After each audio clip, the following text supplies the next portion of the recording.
Netcasts you love. From people you trust. This is Twit. Bandwidth for the Tech Guy is provided by CacheFly. CacheFly.com. Hi, this is Leo Laporte, and this is my Tech Guy podcast. This show originally aired on the Premier Networks on Saturday, December 6th, 2014, a day that will not live in infamy. This is episode 1141. Enjoy. The Tech Guy podcast is brought to you by Gazelle, the fast and simple way to sell your used gadgets. Find out what your used iPhone, iPad, or other Apple product is worth at Gazelle.com. And by Blue Apron. Blue Apron will send you all the ingredients to cook fresh, delicious meals with simple step-by-step instructions right to your door.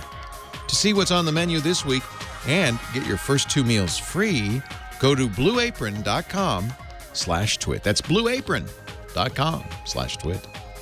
And by FreshBooks, the #1 cloud accounting solution that helps millions of entrepreneurs and small business owners save time and billing and get paid faster. Try it free at freshbooks.com/techguy and join over 5 million users running their businesses hassle-free.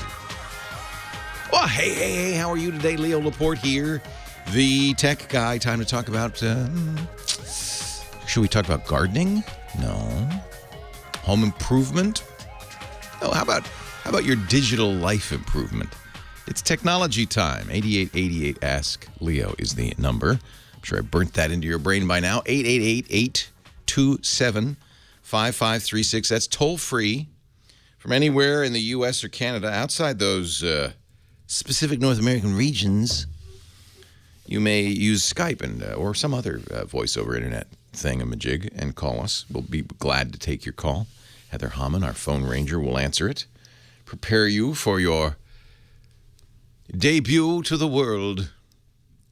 Computers, the internet, home theater, anything with a chip in it. Our home theater expert, Scott Wilkinson, joins us momentarily, about half an hour from now, to talk about some home theater topic.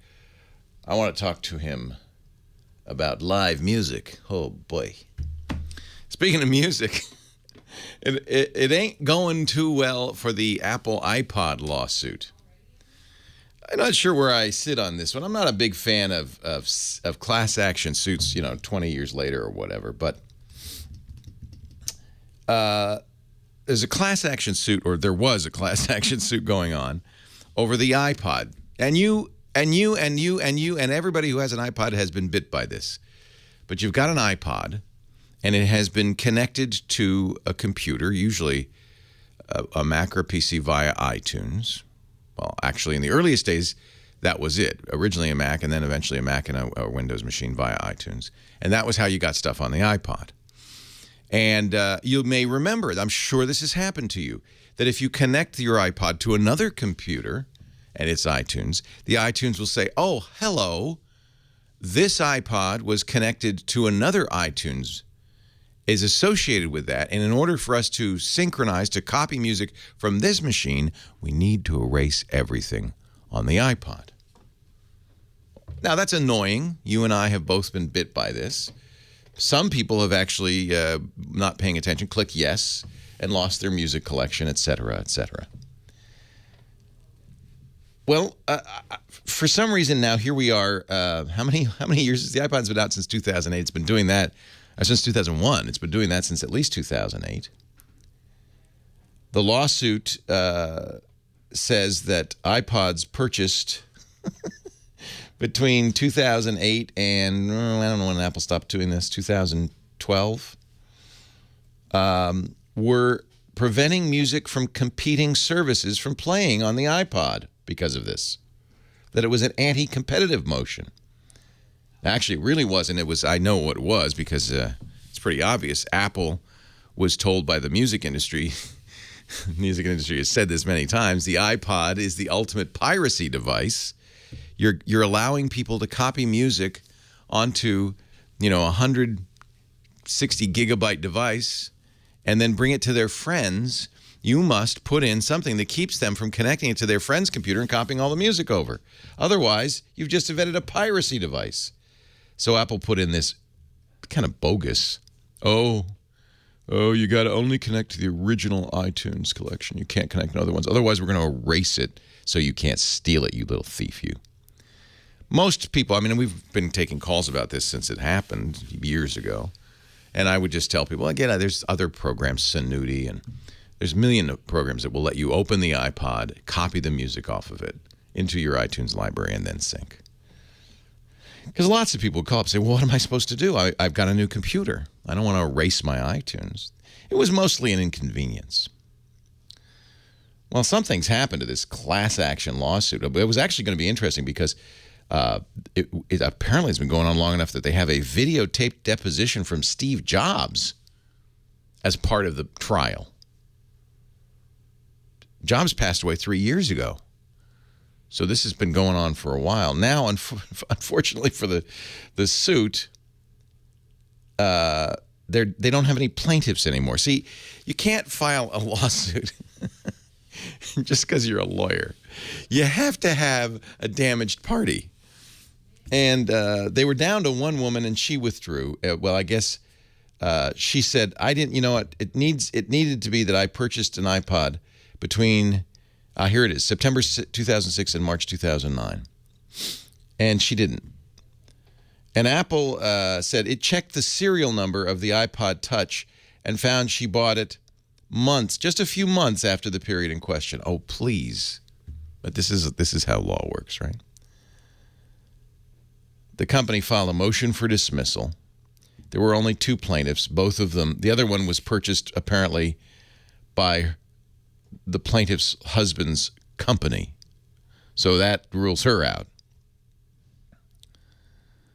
Now, there are some interested parties other than these 2, and apparently somebody has contacted the judge and said, hey, I bought an iPod Touch in May 2008. How many iPods were sold between 2006 and 2008? 20 million, 30 million, 100 million, I don't know, lots, millions.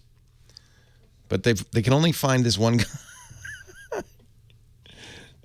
I want to see Steve Jobs' videotape deposition. That's what I want to see. Of course, the big story of the week, I'm burying the lead here because the big story of the week is that Sony, I want to say Sony Music, but it's Sony Entertainment. It's movies, it's music, it's everything.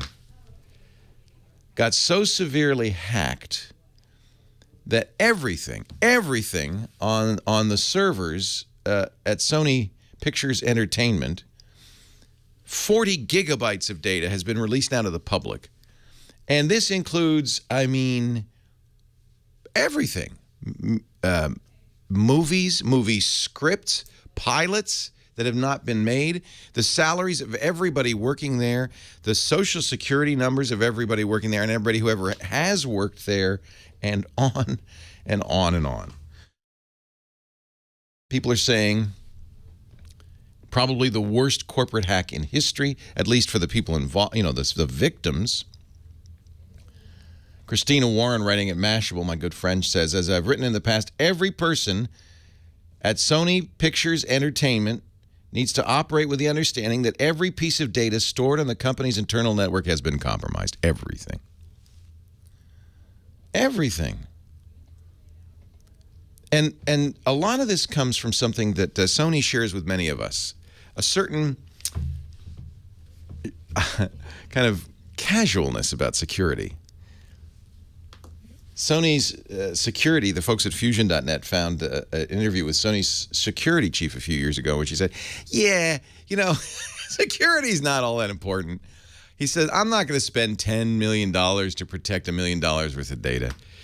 He said, I'm going to let my employees use any dumb password they want, including password 1234. Yes, all the passwords released. In fact, get this. If you look through the data, which I haven't because I'm not a voyeur, although many have. If you look through the data, among other things, there are files that are called sonypasswords.txt. They were storing logins to secure servers, to FTP sites where movies and screeners were stored in a text file probably was on somebody's desktop, some executive's desktop, called passwords.txt. Oh, come on. Come on, man. Really good reporting coming out of Kevin Roos and Kashmir Hill over at fusion.net. Kashmir writes, Sony Pictures hack was a long time coming, say former employees. I mean, really, files. You know what? If you're going to make something hide in plain sight, put the word password in the title of the file. That's a good idea. Everything compromised. Who did it? No one knows. No one knows. As people are saying North Korea, I don't buy that. No one knows. Somebody with a sense of humor. Leo Laporte, the tech guy.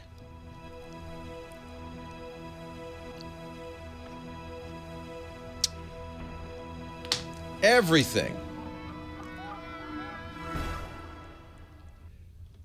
YouTube logins for major motion pictures. This is a good one here. This is from Kashmir's article on fusion.net. Story computer passwords.doc. System user IDs and passwords. That's an Excel document. The interview, budget, final. Now, the reason they think it was Korea is because this picture, this comedy called The Interview, is about two journalists who are sent to North Korea by the CIA to assassinate Kim Jong-un. UPS login and password. Now, this folder, you might say, why is all this in one place? And you see the date, October 16th. Whoever hacked it, they put out a paste bin dump of all this data, and they very convenient for us. They put everything of the greatest interest right in in a special folder on top.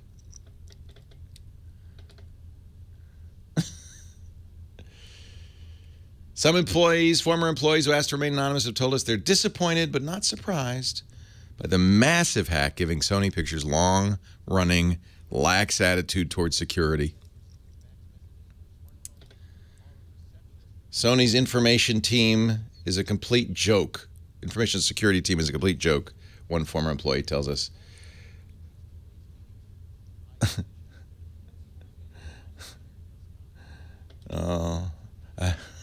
This is just great. A company has 7,000 employees. There are 11 people on the security team, but of the 11 people, 3 are managers, 3 directors, 1 an executive director, 1 senior vice president. There are actually only 3 people doing work.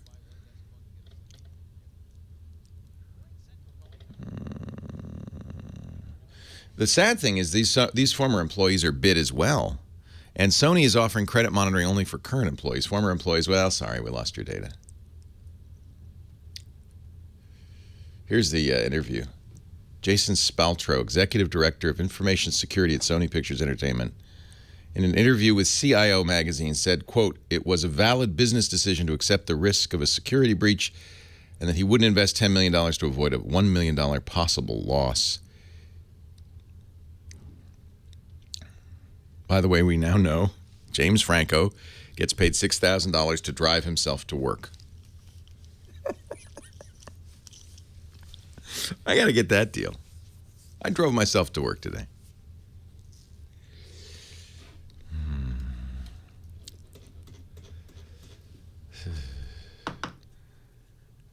M. Heiss in our chat room says, one of my son's friends works down on the Sony lot. She did say they were just freaking out. Some got a few days off just because they apparently didn't want people using computers until they got things figured out. Yeah, they shut down the whole operation for some days. Hey, John, could I... Oh, there it is. Never mind. I got it. A limo would be cheaper. But so when Mr. Franco's agent negotiated the deal, Mr. Franco's agent said, well, thank you. Of course, you would send us a car, but we don't want a car because Jimmy likes to drive himself. He likes to, meander the byways and highways of the Hollywood freeway by himself without any driver. So just, reimburse us. And, that'll be $6,000. Ms. Amon. You want to know who I've groomed. Ms. Amon, you've been grooming people, getting them ready for the show, getting those cowlicks in place, taking the shines off their nose. Who do we want to start the show with? Kyle took a lot of work, but... Did he? Oh, dear. Kidding. He's a handsome man. Funny-looking kid? No, okay.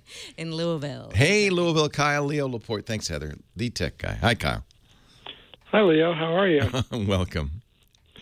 I have a question with a backup. Okay. I am following your advice and using Carbonite. I'm also backing up to an external hard drive. Mm-hmm.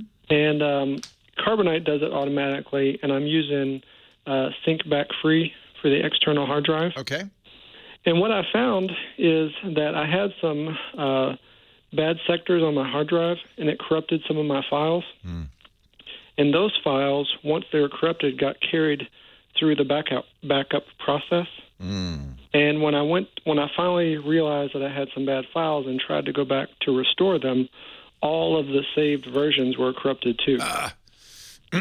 So it's not really my place to do Carbonite's tech support, but I will give you a pointer. You're on Windows, obviously. Yeah. And one of the nice things Carbonite does on Windows is what we call versioning. But obviously, if the corruption's been going on for a while, they aren't going to keep an infinite number of versions. Right. And so what's happening is that corruption is corrupting each version going far back. But call them, because it's been my experience. They're very helpful. The Carbonite support team is excellent. My experience is they have more versions than they display to you. They can go back in there. So one of the things that's cool about Carbonite is they make backups of the backups. They do whatever, tapes or some sort of long-term storage. And frequently they can go back to versions past the ones that you can see. So if you're desperate to get this data back, my suggestion is you give them a ring and say, hey, is there, Annie, Leo, tell him, that guy Leo does your ads. He said that you might, in your secret storage locker, have a few older versions than the ones I can see. Yeah, I mean, this is always a problem with any kind of backup, and it's a tough one to solve, and it's odd, frankly. But hard drives, as we know, hard drives have problems from time to time. One of the most common problems is sectors that were good, parts of the hard drive that were good, going bad. And what that would do is not corrupt the whole file, but a portion of the file. Now, if the file is a text file, well, that means that much of it's still readable. But if the file's, a program or, some compressed, there are things that a chunk of it missing is going to mean the whole file is corrupted.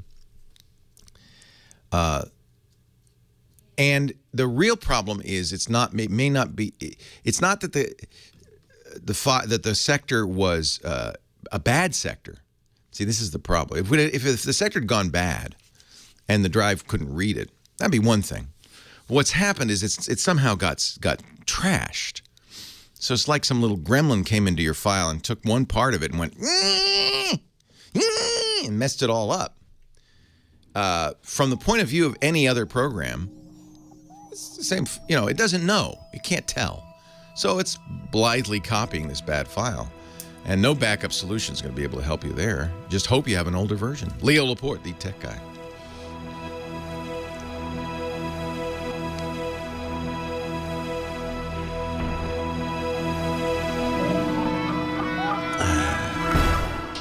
Leo Laporte, the tech guy. Hey, that's Scott Wilkinson, our home theater guru.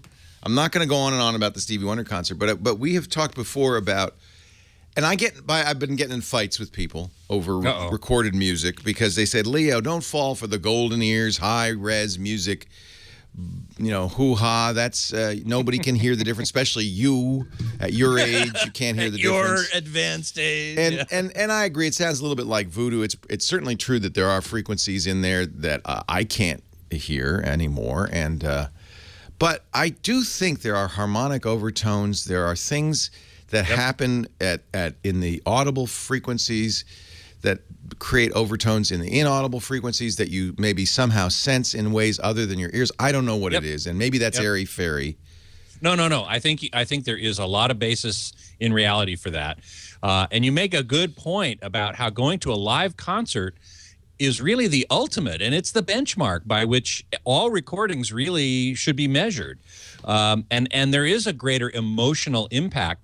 And there's a lot of research being done now about emotional impact of recorded music, comparing uncompressed music with highly compressed music like MP3, where you throw away 90% of the information that's in that file. And, with brain scans and so on, you can see that the uncompressed music, the lossless music, the recording that has all the data there, is has more. It lights up more of the brain's limbic system, the emotional center of the brain, than when you listen to the same thing as an MP3. And so all I could say is I enjoy it. Maybe I'm dumb. I'm not paying a huge amount more. That's one of the nice things about high res. I'm not going out and buying a special sand tray for my $5,000 turntable. Right. It's not that much more expensive. It's a few bucks more for the CDs, and you are at least getting the CDs, the original audio masters uncompressed, in most cases, uncompressed as they came off the tape machine in the final mix. And so what's wrong with that? Come on, at least start with the best possible. Exactly. In fact, I was going to mention today that a British company by the name of Meridian, perhaps you've heard of it. It's a very high-end audio company, just announced this week a new technology to assure that what you hear is exactly what the artist and producer intended. It's called Master Quality Assured, and it basically is a new way of capturing the original master tape information and encoding it with metadata that basically makes sure that when it's decoded, and you have to have a decoder, it is exactly as it was approved in the studio by the artist when it was finally finished. Now, you don't need the decoder. If you play this, what's called an MQA file, on a regular player of some sort, it doesn't have an MQA decoder, you'll just hear the CD quality sound. But if you do have an MQA decoder, it will play back, and you will be absolutely certain that what you're hearing is what the artist intended. And I think that's a pretty interesting idea. I just put a piece on AVS about it, and we're going to hear it at CES. I'm looking very much forward to that. It's a cool thing. I think that the other thing that's happening in the music industry is that live performances are, in many cases, the only way artists can make money, or at least the majority of their money. So we're going to see more live performances. Yeah. And that's not so bad. But the era of recorded music, which is really not much more than 100 years old, has brought music to everyone in every venue, in every way. And I don't think that's a bad thing. No, I don't either. And even the lead singer of the Talking Heads, David Byrd, points out that, many of us first heard our first rock and roll songs on tinny transistors under the covers at bed at night, and it still moved us. So there's no question that lousy audio fidelity is okay as well. But if you can, having the best is great, and seeing and the best yet is getting to see a live show. And absolutely right. And as you heard, even in not a great venue, it's like the Oakland Coliseum, kind of echoey, but you were in a good spot. I hope it wasn't too loud for you. What I was really pleased at first. It was very normal. In fact, I almost felt like a concert at somewhere like a symphony hall, because he had a symphony orchestra. It was a very full sound, 30 musicians. Sheila E. joined him on stage. Wow. So, that must have been an awesome concert, man. Yeah, it was a party. And you felt like, so at first it was fine, but then there are a few songs where they did blast it. If you could tell they were turning it up, and I'm not sure why they did that. And but I don't want to bring earplugs, but I think I should say to every young person, if you're going to a live rock concert or a loud concert, bring earplugs, because I don't know why, but they do crank that volume up. They do crank it, and one theory is that the engineers they're deaf, who are doing the live sound are deaf because they've been doing it for so long. I can't hear. What? I can't hear. Turn it up. Now, in particular, they're probably losing their hearing in the 2 to 4 kilohertz range first. Yeah, that's where it hurts my ear. Right, but that's also where speech intelligibility lies. Right. So when you lose that, you lose the ability to really understand speech. And it also, for an engineer, it means they're going to EQ, they're going to equalize and crank up that frequency range so that it sounds right to them. Yeah. And so they're putting everybody in the audience at even more. Yeah, it's a vicious circle. I'm afraid so. But be that as it may, protect your hearing, because you don't notice the damage for years or decades later, and by then it's too late. On the other hand, there's nothing like live music, as you say, for the emotional impact, for the audio quality. Oh, it's so fun. It's phenomenal. So what else is there? What else is new in the home theater space? I didn't really say anything. Scott Wilkinson is the editor-in-chief of the AVS Forum. He does our Home Theater Geeks podcast each and every week, which more and more, by the way, you are gaining more and more fans. More and more people tell me it is the show to listen to on our podcast network. If you are a fan of this kind of talk, audio and video. By the way, this is germane to video too, because ultimately, whether it's a video game, a movie, a musical piece, what is trying to do is take something that's recorded and give you an experience that's like real life. That's right. We're aiming to give you an immersive experience as close as possible to real life. Yep. That's what everything is all about. That's right. And Dolby, in fact, made an announcement this week that I found very interesting. I put it up on AVS as well, that they are going to start putting together premium cinema environments. The first one's going to be in Belgium, and they're going to have Atmos sound system, of course, which actually mimics real life much more than a typical surround system. But what's most important is they're working with a digital cinema projector company by the name of Christie that provides the projectors, the digital projectors for probably the majority, or at least many, many, many of the digital theaters around. And they're working with them to create a digital cinema projector with what's called high dynamic range, which is the difference between the blackest, darkest parts of the picture and the brightest parts of the picture. And right now, digital cinema is in the 100 or 200 to 1 range. It's just a ratio. But with high dynamic range, they could reach 1,000 to 1. And that will look much more like real life. Again, we get back to the point of how much does it look like real life. And when you go to the movies now, you know, the black of space is maybe kind of grayish, and you can't really see what's in the shadows too well. It kind of looks like a solid blob. But with this high dynamic range technology, which we should see sometime next year, it's going to look much more like you're looking out a window or you're just looking at real life. It's going to be phenomenal. I can't wait. Do they have to replace the projectors or? Yeah. All right. Afraid so. Scott Wilkinson, if you want to see Home Theater Geeks, twit.twit.tv/HTG. Leo Laporte, the tech guy.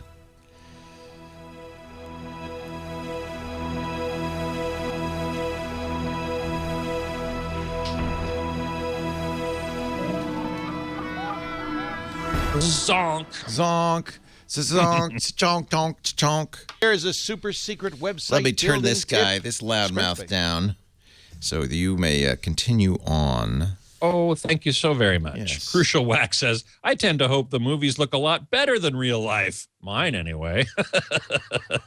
That may be. So, yeah, here I am in the chat room. Lovely to see you all. Web0198 says, I have a decoder ring. Will that work? No, afraid not. You need a Meridian MQA. Oh, it's not assured. It's authenticated. Oh, dang, I got that wrong. It's Master Quality Authenticated is the actual name of what MQA means. We're going to hear it at CES. I'm really looking forward to it. It also reduces the file size from high-res audio. It's another point I didn't make and should have. Meridian is addressing the issue of convenience versus quality, right? So quality, of course, is uncompressed, CD or better, higher resolution than that. And convenience really is attached to MP3s, where you throw away 90% of the information and you get a file that's 1/10 of the size. So it's easily downloaded. It can be streamed over not such fast bandwidth. Thousands of songs can be stored in a little device in your pocket. So Meridian is trying to rebalance, I should say, the relationship between quality and convenience with this new MQA format, where the file size is smaller than a high-res audio file, but it will give you the true high-res audio quality without compromise, without throwing away any information. So I find it very, very interesting. Yes, Ken Crayley, 20. I am looking forward to CES as well. It's just about a month away now. We got to get through Christmas, of course, and I have to get through Tuba Christmas tomorrow. So anybody in LA, come out to Tuba Christmas and watch me wave the stick in front of 100 tuba players. We're actually going to get recorded this year by American Public Media, a program called Performance Today, and that show will be aired later in the month. Unfortunately, it is not broadcast in LA, but it is broadcast many other places. So I was interviewed for the show, and they're going to record the concert. It's going to be great. So if you're in LA, go to tubachristmasla.com to see when and where tomorrow night, and we're going to have a lovely time. W. Scott is one asks, what is the highest quality audio file format? The answer is as high as you can get, so to speak. The common high-res format now is 24-bit, 96 kilohertz sampling rate. A few recordings are being made at 192 kilohertz sampling rate. This MQA format from Meridian will handle everything up to a 768 kilohertz sampling rate, which I don't think anybody can do yet, but I think they're planning for the future. Not that you really need that. Given the limitations of human hearing, I and a lot of people believe that 2496, as it's called, 24-bit, 96 kilohertz sampling rate, is more than enough.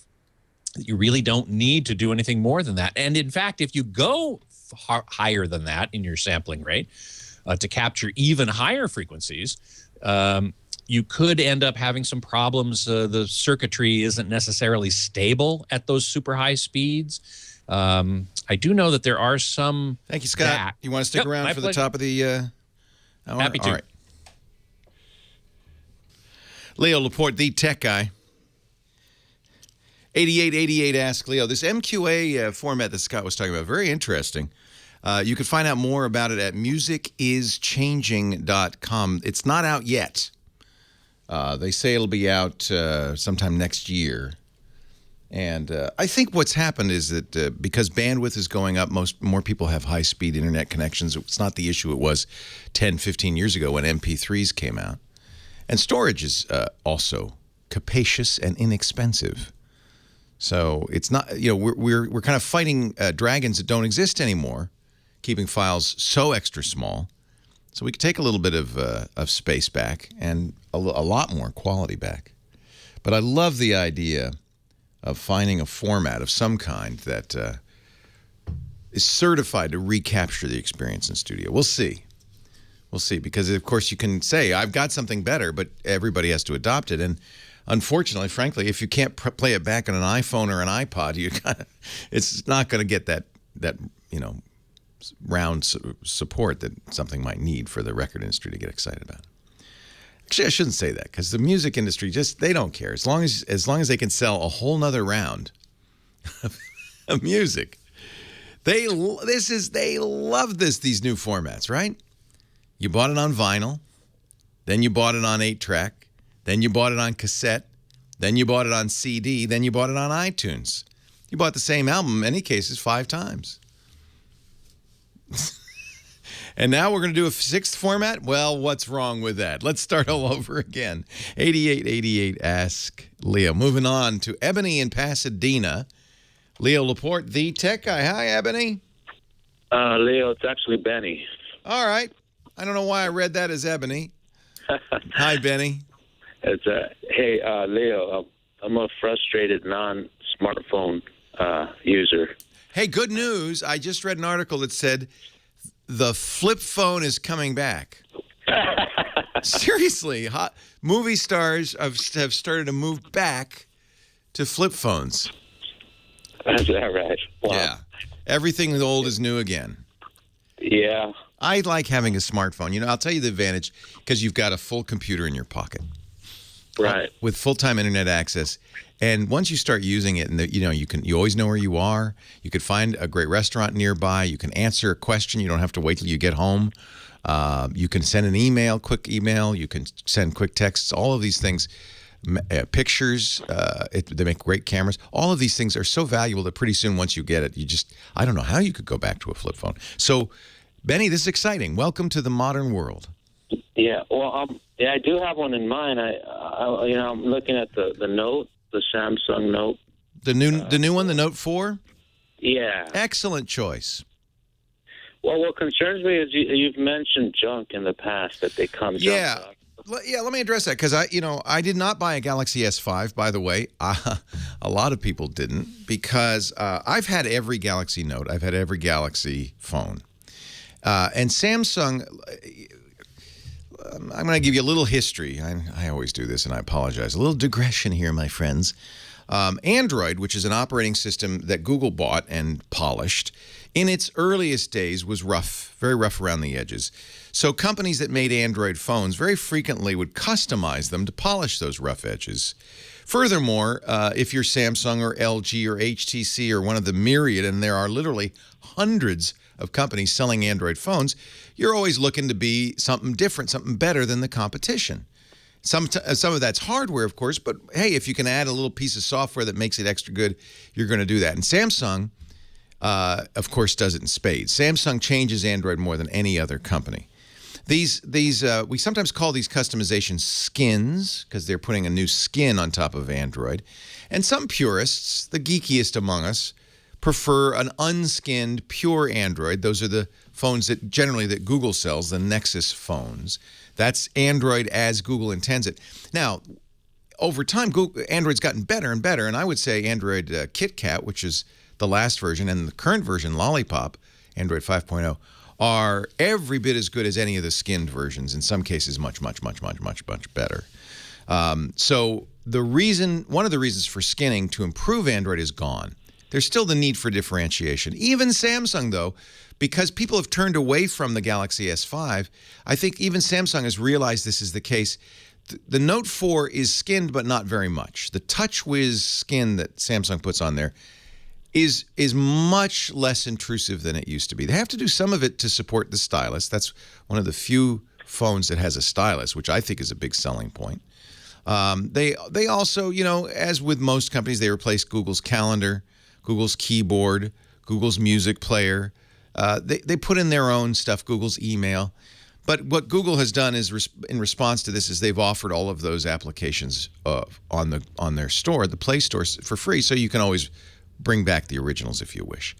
I would say that there's no reason to stay away from Samsung anymore. I don't think they're junking the phones up as bad as they were. And there are some real advantages to the Note 4. It is easily the best screen out there now. You don't mind a giant phone?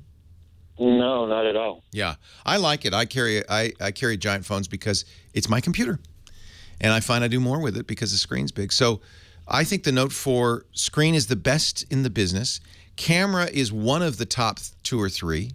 Really, really good camera. The stylus is unique. And there are 2 other selling features that make the Note 4 very compelling. One, it has an SD card. A lot of the newer phones do not. So you can add storage to it very inexpensively, and you can add a lot. And 2, it has a removable battery. And that solves a problem a lot of these big new smartphones have, which is sometimes they can't get through the day, which can be a pain if you're not always near a charger. On the Samsung Galaxy Note 4, I always buy when I get a Samsung phone a second battery. I have 2 batteries. And I carry it. It's small, it's slim, and when I get to the 6 o'clock in the evening and I'm out of juice, no problem. Pop in a new one, I get a whole fresh battery. So that's to me, these are all excellent selling points. I think the Note 4 is arguably the best Android phone out there, and I do not in any way discourage you from getting it. It's very, very good. Leo, if I get a used one, do I have to wipe it clean like a computer? Well, it depends where you get it. If you get it from your cell phone company or somebody like that, they'll have wiped it. If you get it from a friend, I would absolutely wipe it. Mm-hmm. And that's easy to do. In the settings, there's a reset command, and you just hit it, and it takes literally a minute, and it'll put it right back to the factory state. That's much. One of the things you're going to find is that these modern mobile operating systems are much better than desktop operating systems for stuff like this. They've solved a lot of problems, including security issues, the idea of refreshing the thing by just pressing a button. All of that's much easier. Okay, so there's no, I could have sworn I read or heard about a security loophole a while back. There are always, look, what's happened in the world of blogging, of the world of internet journalism, unfortunately, is there's a real sensationalism out there. People want you to click those headlines. So all security flaws are often, not always, but often overblown to get you to click that link. I read them all. You can listen to me. You don't have to worry. Do not download from KoreanHackerStore.com. Right? Continue. If you download it from the Google Play Store, and you don't download weird stuff. Like, be careful about wallpaper programs, stuff like that. But if you're downloading you're not going to do that. No, but it's nowhere near the problem it is on desktop computing. All right, awesome. Well, thank you so much, Leo, for your. I think you're going to like it. I think you're going to like it. I think the Note 4, frankly, I'm in a bit of a conundrum, a quandary. I have, of course, foolishly signed up. I have an account with all the big carriers. I have pretty much all the top smartphones. But I don't want to carry 5 phones. No one does. I want to carry one main phone. That way you have one number you can tell people, and everything's on that phone. And I am really torn. The Note 4 is one of the 2 or 3 phones that if it had Android Lollipop on it, I think it would be a no-brainer. But because, and this is another disadvantage of these skinning solutions, it slows them down when it comes to updating.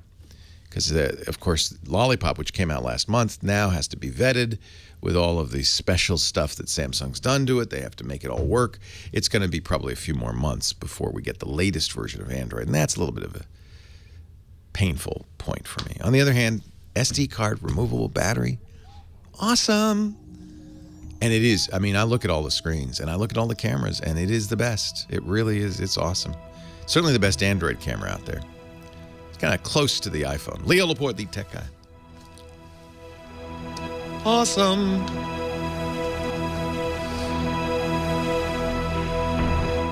I answered the phone yesterday. Somebody called me, and I was at my desk where all my phones and my computer are. And, of course, I do use Google Voice. So 5 phones are ringing and my computer. I go, oh, it's like a clock shop at midnight. I go, oh, and I pick up one and answer it, and I go, hello. But meanwhile, in fact, the worst thing is the Motorola phones not only ring, but they announce, Jennifer is calling. Would you like to pick up? Jennifer is, and there's 2 or 3 phones doing this. She said, what is going on in there? I said, oh, it'll stop in a minute. All of the phones are going off at once. I can no longer answer my phone at my desk because everything goes off at once. I should simulate. Next time I will record it. That's a great idea. Yeah, I have 2 Moto X. I have the Droid Turbo and the Moto X, and both of them are set to announce callers and say, "Would you like to pick up?" So they are honking, and the voice is kind of an annoying voice. They're honking. I have a different ringtone every phone. It's like a clock shop at midnight. It's the worst. You should record that. I would love to hear. I will record it. I can't even talk. I'm just laughing. She said, what? Hello? I said, just hold on. It'll all be, what? Hello? Oh my God. And I have Mission Impossible on one. I have, I have Twilight Zone on another. I have the Three Stooges theme on a third. All right, man. Scott, I give you the helm, the con. Thank you so much, sir. Take her out. Thrusters, full speed ahead. But thrusters only. Let's not warp out of the Stargate, or the space dock. So, yeah, we've been talking in the chat room about, high resolution, and somebody asked me, pardon me that I don't remember everybody's name here. I think it was UJ who asked me about, are there microphones that can capture that high frequency information for high res recordings? And the answer is yes, they do exist, but not all can. And they get more expensive as you move up into the more capable microphones that can capture that stuff. Another issue is dynamic range. But most microphones, I think, are in the 120, 130 decibel range of dynamic range, which is more than 16 bits. It's probably more like 20 bits. I don't remember exactly. And Logan 5 was talking about the squeak of fingers moving along guitar strings. And that's got a lot of high-frequency information in it, which will undoubtedly be lost if you are playing an MP3 of a guitar piece. Logan 5 just said, my Turing test, I think you mean a Turing test, for live artist versus keyboard samples is the squeak of the strings. And that may very well be, although I have heard samplers that have the squeak itself as a separate sample that you can add on to your guitar strings or play almost like part of the instrument. So again, if the sampler has enough fidelity and can reach up that high, then it's possible to do it. Web 5037 says, thanks again for the Pioneer Home Theater in a Box suggestion. Love it. I can't remember the model number. I'm not at home. I think you probably mean the soundbar, the SPSB23W. I believe that's what it is. R. Chandra, the shroud of Alan Turing. Yes, exactly. That's kind of what I was thinking too. It's a typo. Turing, Alan Turing. Speaking of whom, can't wait for the new movie coming out with Benedict Cumberbatch playing Alan Turing during World War II, decoding the Nazi Enigma code. I forget exactly when that's coming out, but man, oh man, it looks really, really great. And Alan Turing is a fabulous historical figure that all of us who are interested in computers should know a lot about, because he was a genius. Wow Hunter says he has a stupid question, but as far as I'm concerned, there's no such thing as stupid questions. Are records really best sounding than CDs? Better sounding, I guess you mean. And the answer is it depends on who you ask. I don't think so. They do have the frequency response, depending on the record itself and the turntable. They can get up to 40 or 50 kilohertz of audio. So they do have that. They don't have the dynamic range of CDs, and they are certainly prone to pops and scratches and stuff like that. So unless you're really, really careful about cleaning them all the time and making sure that your rig is really up to snuff, they're not going to sound as good as CDs. Also, CDs are the turntables. Analog sound in general often is typically seems a bit warmer. Some people complain that CDs are cold and analytical sounding. I just think they sound more accurate. So I prefer that myself, but there are plenty of people who don't, who prefer vinyl records, and more power to you. If you prefer that, that's what you should listen to. Yes, The Imitation Game. Thank you, Mike B. The movie about Alan Turing is called The Imitation Game. And Beatmaster says it's out, but in limited release currently. I'm going to have to see if it must be in LA somewhere. But I really, really want to go see that one.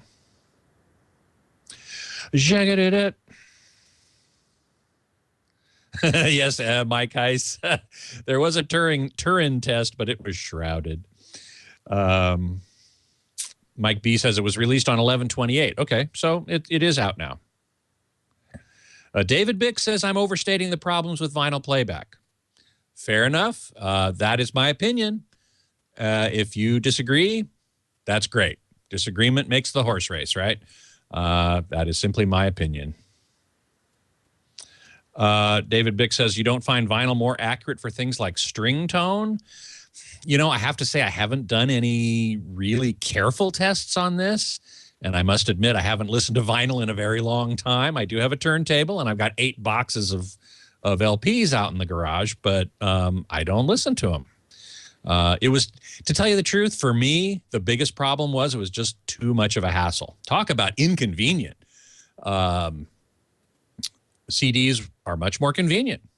MP3s in an iPod or whatever are much more convenient still. But I found LPs to be the least convenient format. Maybe reel-to-reel tape is also pretty inconvenient, but there's not much of that anymore. But it's a matter of opinion, to a large degree. If you're willing to go through the hassle of making sure your records are clean and everything, and you like the sound, go for it. I say go for it. Scotty, have a great week. Thanks. You too. And I will see you next week. Yes, indeedy. Now, All did I widen out by Skype or did I not? You did. I think we're still having trouble with your Skype. There was hesitation. There was noise issues. But at least it's not zoomed in. I don't know what's going on. I don't either. I'll see you next week. Thank you, Scott. We'll get the engineers on it.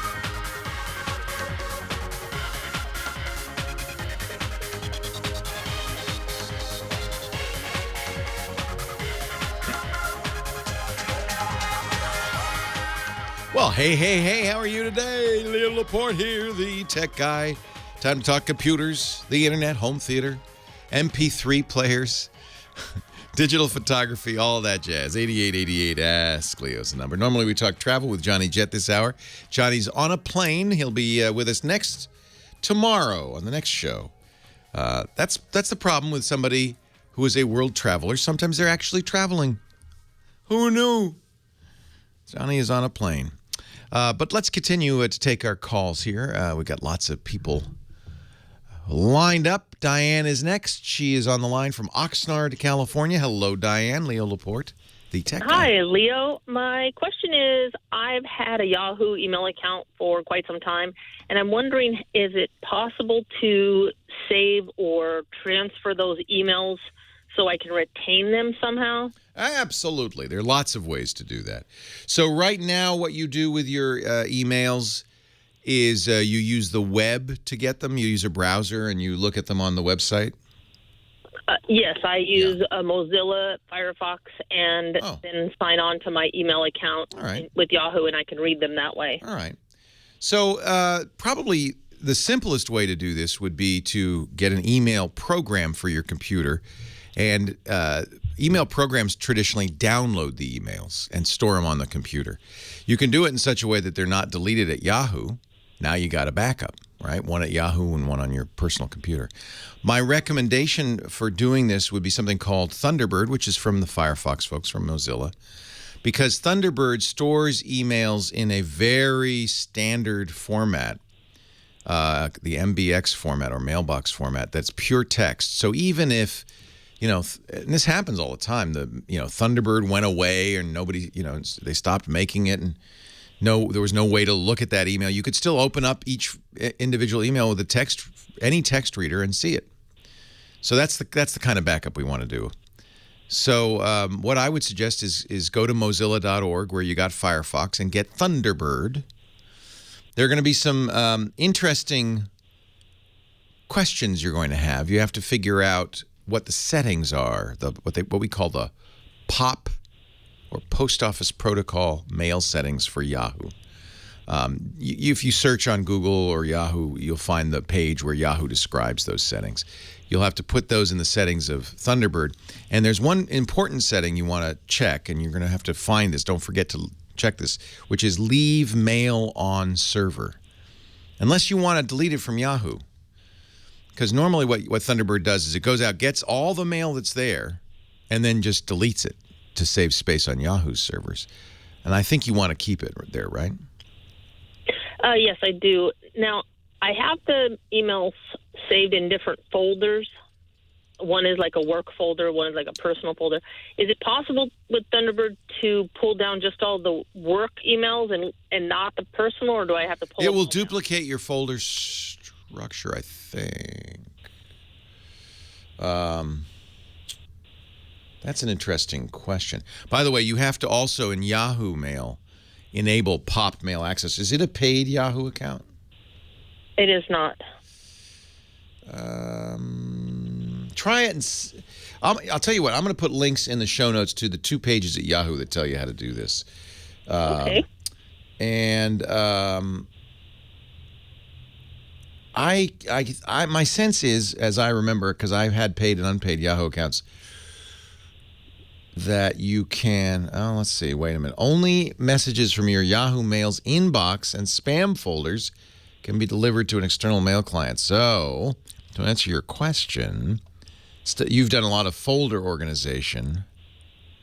Yeah, and this is Yahoo's limitation, not Thunderbird's limitation. It sounds like Yahoo's not allowing you to access those folders, which is too disappointing. Well,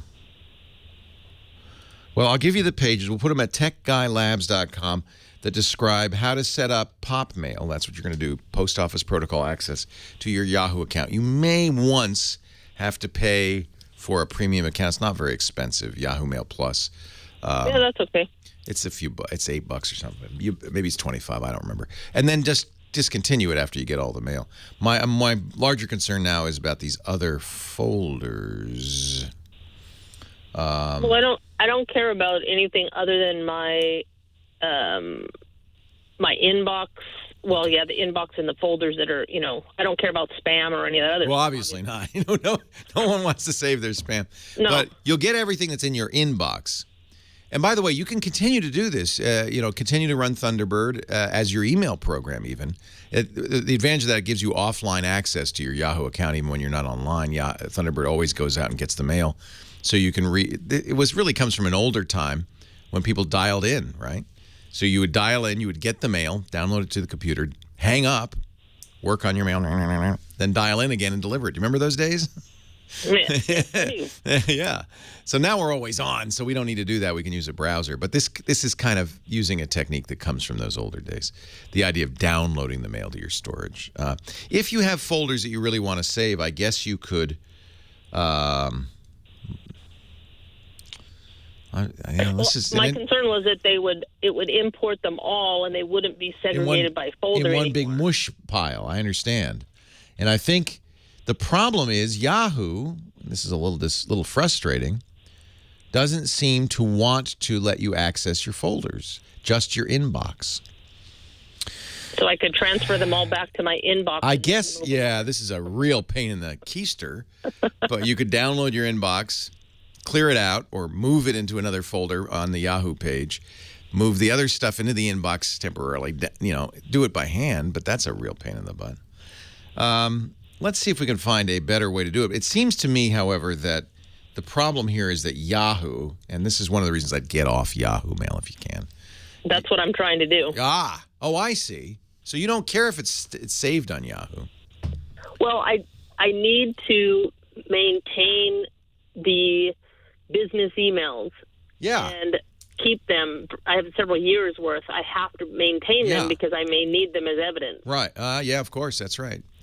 Boy, that's frustrating. And this is a limitation, an artificial limitation Yahoo puts on there, obviously, to keep you from getting off of Yahoo Mail. Oh, no, you can't download that stuff. Wait, it's my mail. I want it. Let me keep looking and see if there's some way, but it seems like no third-party program is going to be able to do this if Yahoo doesn't allow it. And Yahoo doesn't allow it.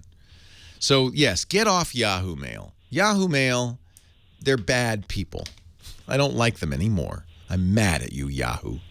Well, I've heard you say that before, which is one of the reasons I'm moving away from them. Yeah, I think even from a business point of view, even Gmail would be preferable. Obviously, if you're in a business where you need to save emails, and nowadays I think almost everybody does, then it's prudent at least to do so. You probably need to set up a business email situation where you have a server that's storing it, and et cetera, et cetera, et cetera. And using one of these free solutions like Yahoo or Gmail probably isn't ideal. Google has a paid solution that's designed for business. Yahoo's paid solution, though, is not. And somebody just told me it's $50, which is really annoying. It's a shame that Yahoo has not done a better job of maintaining what was, at one time, one of the best email systems out there. I used it. I loved it. But they just, like everything else at Yahoo, it's kind of gotten a little rusty. Mm-hmm. Yahoo's and like what if Yahoo goes away for some reason? Well, I don't think they're going to go away. They have there's a lot of inertia in a company like Yahoo. They've been poorly run for years. Fortunately, they have a new CEO who's very good and is desperately trying to get the train back on the track. But meanwhile, there are a lot of boxcars in the back there that are just a mess. I will keep looking for a better solution, but until then, Thunderbird. I'll put the links on how to do this, and you'll just have to manually get those folders. Leo Laporte, the tech guy.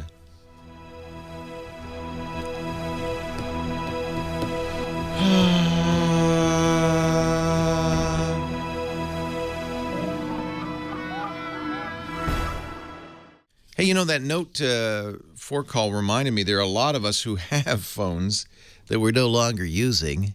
Perhaps phones we've thrown in a drawer to collect dust. You wouldn't do that with $100 bills, would you?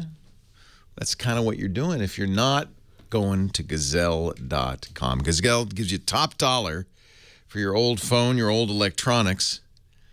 Trade it in for cash. You have 30 days to get a quote. So you get the quote, and it's good for 30 days. That gives you time to decide even. In fact, you go get a quote now. Decide even when you want to pull the trigger. They'll pay shipping. They'll send you a PayPal credit. They'll send you a check or even an Amazon gift card. And now you might ask, what happens to all those old phones, Leo? Those old tablets, those old computers? Well, Gazelle is letting you buy certified pre-owned iPhones, Samsung Galaxy phones, and iPads direct. This is great because they're taking the cream of the crop on the trade-ins, just the best stuff, and making it available to you for a very affordable price. I think this is smart.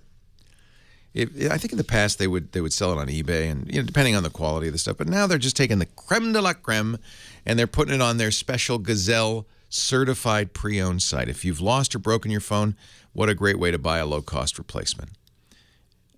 Visit Gazelle, Gazelle.com. There are two conditions you can buy these in. Certified like new. That's the very, very best. Like somebody bought it and changed their mind.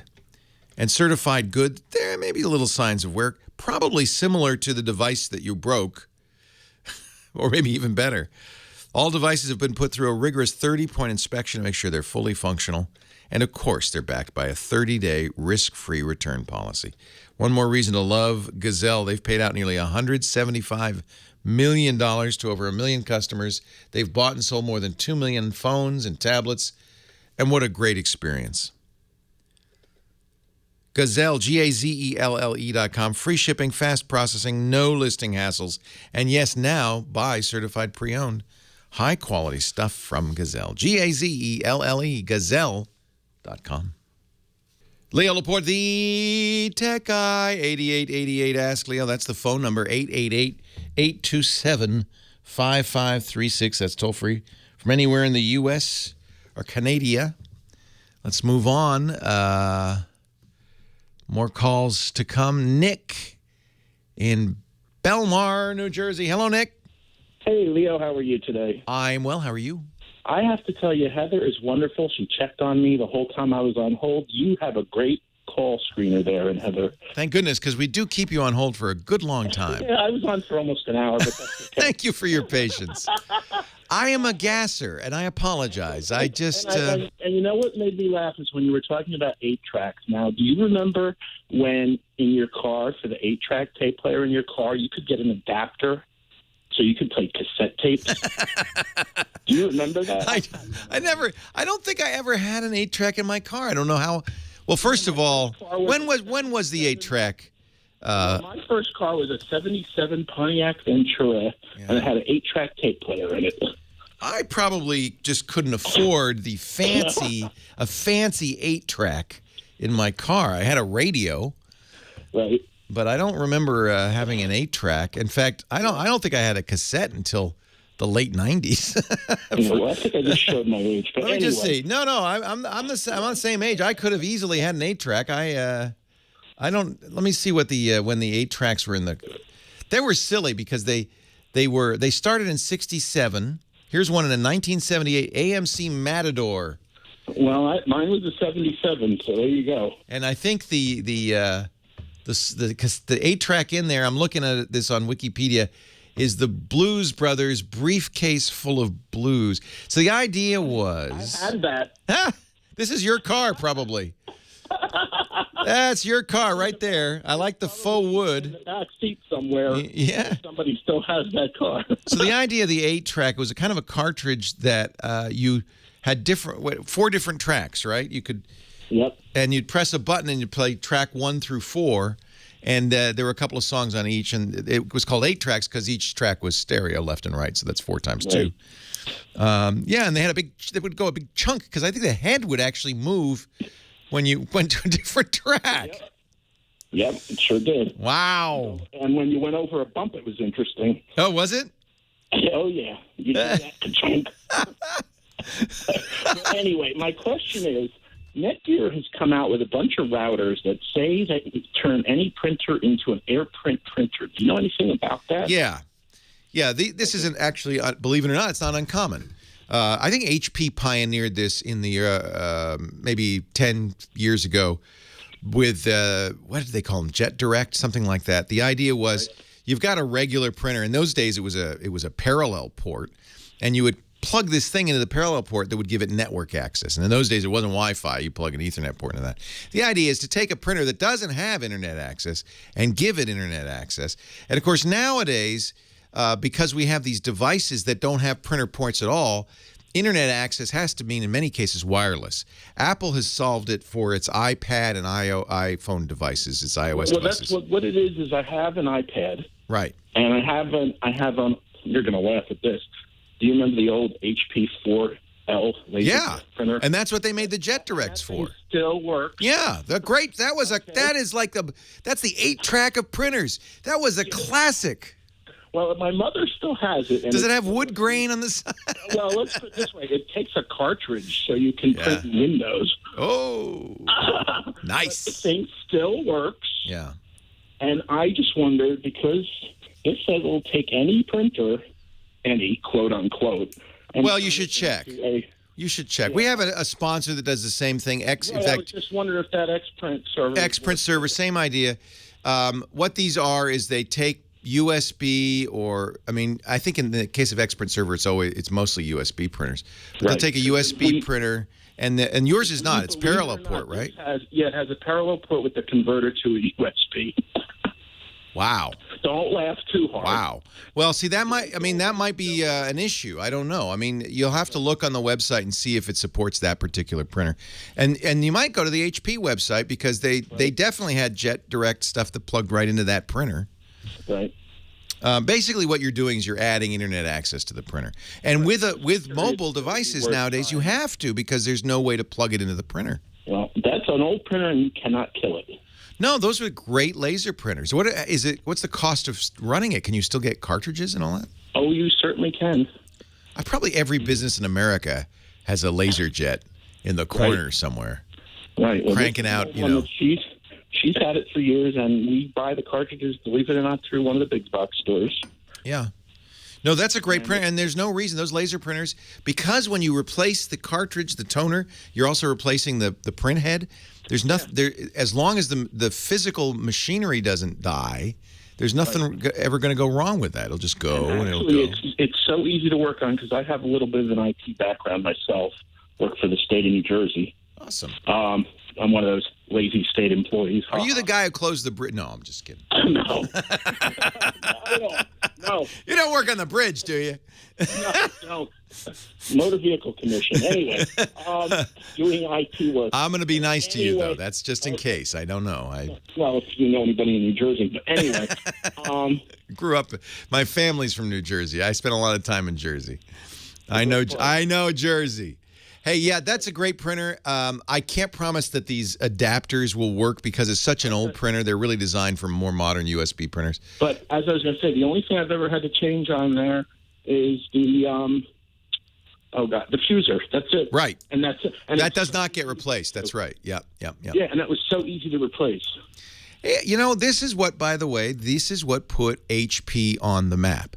HP was a nice little instrument company, scientific instrument company. Yep. They made computers. In fact, very famously, Steve Wozniak was working at HP when he invented and built the first Apple I using parts, free parts that HP gave its engineers. He went to HP and said, hey, look what I made, a personal computer. They said, nobody's going to want one of those. Right. They had the right of first refusal because he made it from HP parts. And they said, we don't want it. Steve was able to sell it, create Apple Computer. HP's big success, though, was the printer division out there in Colorado. And inkjet printers and laser printers put them on the map. Right. Put them on the map. And the whole thing is better than any of the new stuff well, they're making today. What they're saying to me in the chat room is the old joke is those old laser printers just won't die. That's the only problem with them. They don't die. They won't stop working. Hey, very nice to talk to you, Nick. Yeah, these are good ideas. You got to make sure, and it'll say on the Netgear site, it'll say on the XPrint Server site which printers it supports. It's nice because they add either Apple's AirPrint capability, so you can print to them with an iOS device, or Google Print. Google has a similar cloud printing facility that is actually kind of cool because you can print from any computer anywhere to your home printer. I can print right now to my printer at home because it's one of those new Epson printers that has the Google Print built in, and AirPrint. Leo Laporte, the tech guy.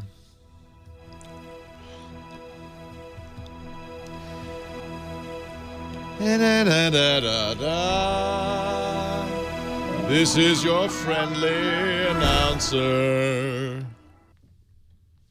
8888 ask Leo. That's the phone number. William in Dallas, Texas is next. Hi, William.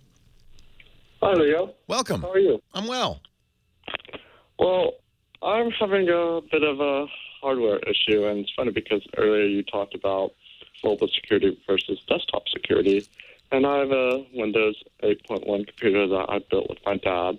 Fun. Yeah. That's a great father-son thing to do. It was, and it cost $400. Even better. I like it. Now, where'd you get the specs? How'd you figure out what to do? My dad has built all. My dad and my brothers have built all the computers. Neat. So they kind of knew what to do, and did you sit down with him and say, "Well, can I get this, and what parts do I want, and like that"? We were really limited on price and compatibility of my current RAM, which we ended up just throwing out the door. Yeah, sometimes it's a false economy to say I'm going to save a piece or two from the old one. Yeah. And then 2 years ago, and this is the reason why we upgraded, or one of the reasons why we bought a computer. About 2 years ago, my hard drive died. Oh, nuts. And it was a brand new hard drive. Yeah. Legitimately less than a year old. Yeah. And so I got a Seagate 500 gigabyte hard drive off of Newegg for $50. Wow. Yeah. Can you believe the prices now? I think even SSDs, solid-state drives, which were very expensive per gigabyte, are now fallen fairly significantly below $1 a gigabyte, which is good news. I think they're 35 cents a gigabyte now. And I do want to apologize for the poor quality. I'm on a cheap Go phone. But sounds fine. Anyway, what can I do for you? So today I was browsing the web, playing a bit of Minecraft, had Skype open, and I'm a complete tech geek. Sounds like a perfect Saturday afternoon to me. Yeah, almost. I was downloading Windows Server Technical Preview, the ISO, which takes 3 hours. Oh dear. Yeah. And dear. Yeah, so I was like, I'm gonna go do. Was that just for fun, or are you planning to install that? What are you gonna do with that? Oh yeah, no, I'm actually upgrading from Windows Server 2008 on my virtual machine. Which does Dad have a TechNet subscription or something?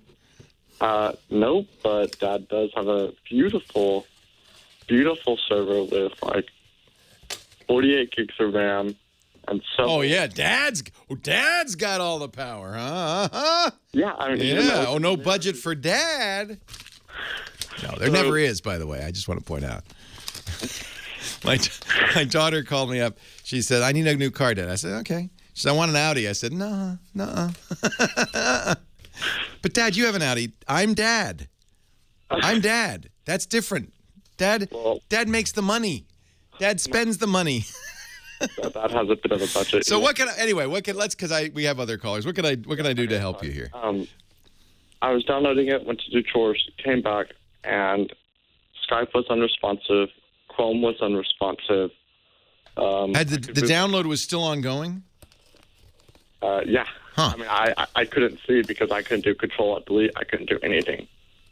Oh, well. I could move my mouse. But you could move your mouse. I could move my mouse. You could move your mouse, and you were seeing the download numbers continue to go up? No, I didn't see that. Did you see, is the clock progressing? Is anything on screen progressing at all? I actually didn't think to look at the screen. Okay. So you don't know. All right. Yeah, here's what I did do. Control-Alt-Delete works good 99% of the time. Did not work. Control-Shift-Escape to bring up Task Manager. Did not work. Alt-Tab did not work. Windows key did not work. Yeah. So Something crashed. Mm-hmm. Yeah, that's my technical diagnosis. The thing locked up. Right, and I hit the reset button on my computer. Uh-oh. Because... Well, what else are you going to do, right? You can't Control-Alt-Delete. You can't bring up the Task Manager. The mouse is moving. That's kind of weird. That means it's not completely dead. But the programs, we don't think something's locked up. What else you can do but hit reset? But you got to be very careful because if it's in the middle, did the disk get screwed up? Mm-hmm. Yeah, because if it's in the middle of a disk right during, so this is really tricksy because you're stuck, right? What am I going to do? I can't, the computer's not responsive. Best thing to do is go to bed, wait, let it go. I know you wanted to play a little more Minecraft. You're in the middle of building that nice house there on the plain. Nighttime's coming, the creeps are coming. I understand, time's a wasting, but patience is a virtue in this respect. The worst thing you can do is hit reset or unplug the machine during a write. And you were in the middle of downloading something, right? So the computer is still doing that much. It's not completely dead, is it?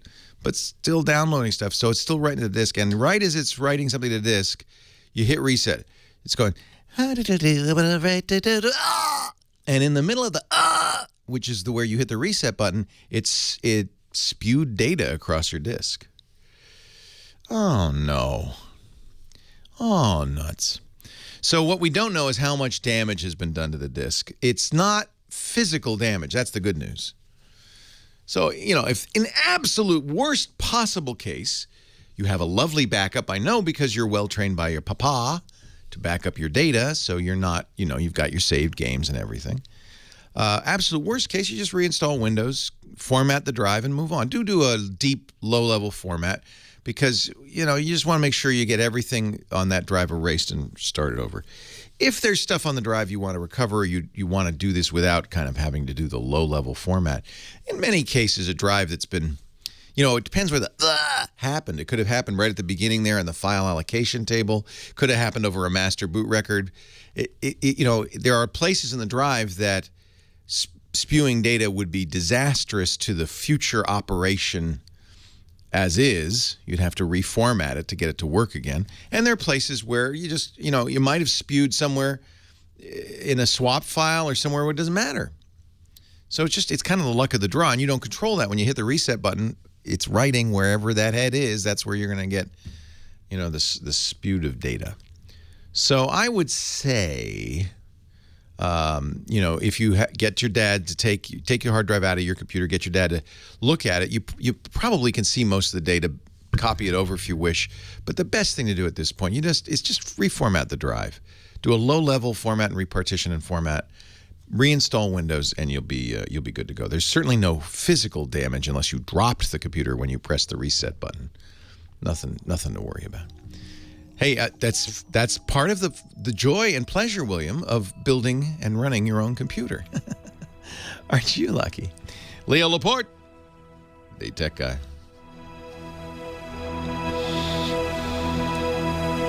Yeah, it's not a spin right problem.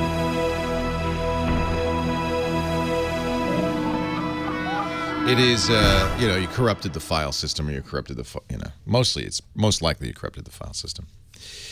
Do you like to cook?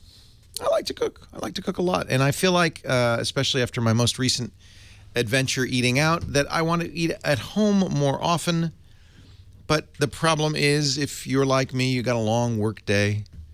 And the one thing you wish you could do was go shopping so you can make a nice meal for yourself. You would like this, actually, Heather. Blue Apron does the shopping for you and the meal planning so that you are going to get home, have everything, I mean everything you need to make a fantastic meal. Your loved ones, your honey will think, wow, you're quite the chef. And you can just say, well, yes, I am. You don't have to thank Blue Apron. But I got to tell you, you're going to love Blue Apron. We've been using it for almost a month now, and I just love this idea. If you're busy, you're health conscious, you don't have time to shop, even if you've never cooked before, this is a great solution for you. Don't order out. Don't go eat out. That gets expensive and unhealthy very quickly. For as little as $9.99 per person per meal, Blue Apron will send you a refrigerated box. There's the box. And in it will be the perfect amount of amount of high quality ingredients and the recipe. You get these great recipe cards. They're coded stock. You're going to save the recipe card because you'll be making stuff that you've never made before that is so delicious. You will be a gourmet. All the ingredients come from local farms. You're getting produce that's in season and fresh. Meals are 500 to 700 calories a serving. You wouldn't guess it. In fact, they can be quite filling, but they are healthy and good for you. And they will work around your schedule for delivery and your dietary preferences, too. Cooking takes about half an hour. Shipping is free. And the menus are always new, so you'll never get the same meal twice. Meals like beef on weck with heirloom potato salad, or barbecue roasted tofu and sorghum glazed carrots with creamy collard greens and millet pilaf. I'm telling you, there is amazing stuff. Let's see what's on the menu this week at blueapron.com/twit. Basted flank steaks, chicken and chestnut pasta. This stuff tastes as good as it looks.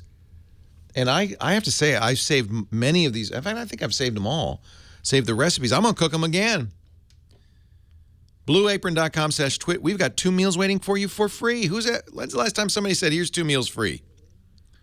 Blueapron.com/twit.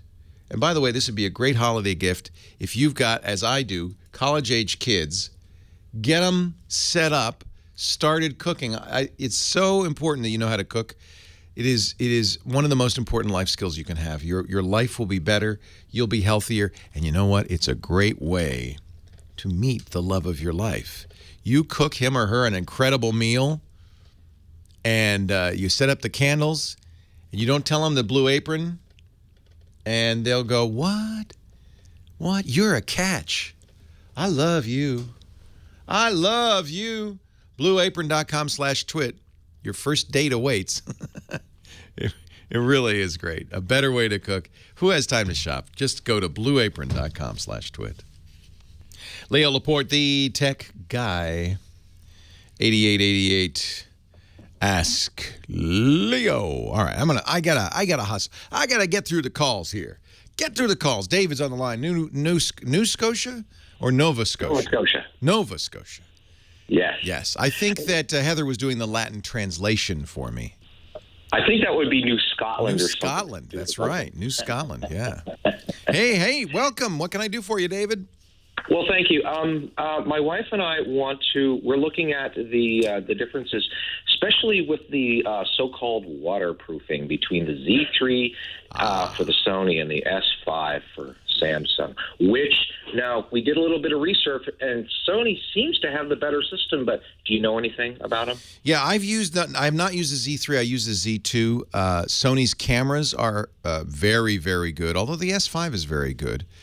I don't really care about the cameras. It's the waterproof that I really... Yeah, and the S5 is waterproof, which is weird. Is this why? Do you want to go swimming? Well, no, but it's just that I listen to audiobooks because I'm visually impaired, so I use the phone a lot, and I've ruined a couple of phones that way. I've had the Z. What do you take them in the bath? And I didn't. Pardon? You take them in the bathtub? No, but you sleep, you sweat, right? Yeah, you drip. Well, I had a bad experience once. I had there was a company that claimed to be able to waterproof an iPhone, and I know. Yeah, you saw it. I watched you. They said, okay, send us your iPhone and we'll waterproof it. And then I dipped it in a glass of water and it went bzzz, and it never worked again. Yeah, exactly. So I no longer waterproof test phones. However, my colleagues here at the fine Twit facility have indeed waterproof tested the S5, I believe, and it works fine. None of these phones would you want to go deep sea diving with. No, I understand that, but the doors with the Sony came off almost, and I didn't realize it. On the Z1, I'm sorry, and I didn't realize it, and it was too late. It was almost too late. Nothing untoward happened, but it's just the waterproof doors. So either you're saying I'm taking a chance with either one. Is that the deal? Nothing's perfect, but. Yeah, I wouldn't choose the phone exclusively for waterproofing. I'll tell you what, Scooter X has put in our chat room a video of waterproof testing of exactly those two phones, the Z3 versus the S5, on YouTube, and they've put these phones in little plastic tubs of water. They do look at the sealing, the sealants, and that's what makes these phones waterproof is really, as much as anything, covering up the ports in a way that seals them. And the truth is, that means it's on you a little bit, because if you forget to close the USB port, water can get in there.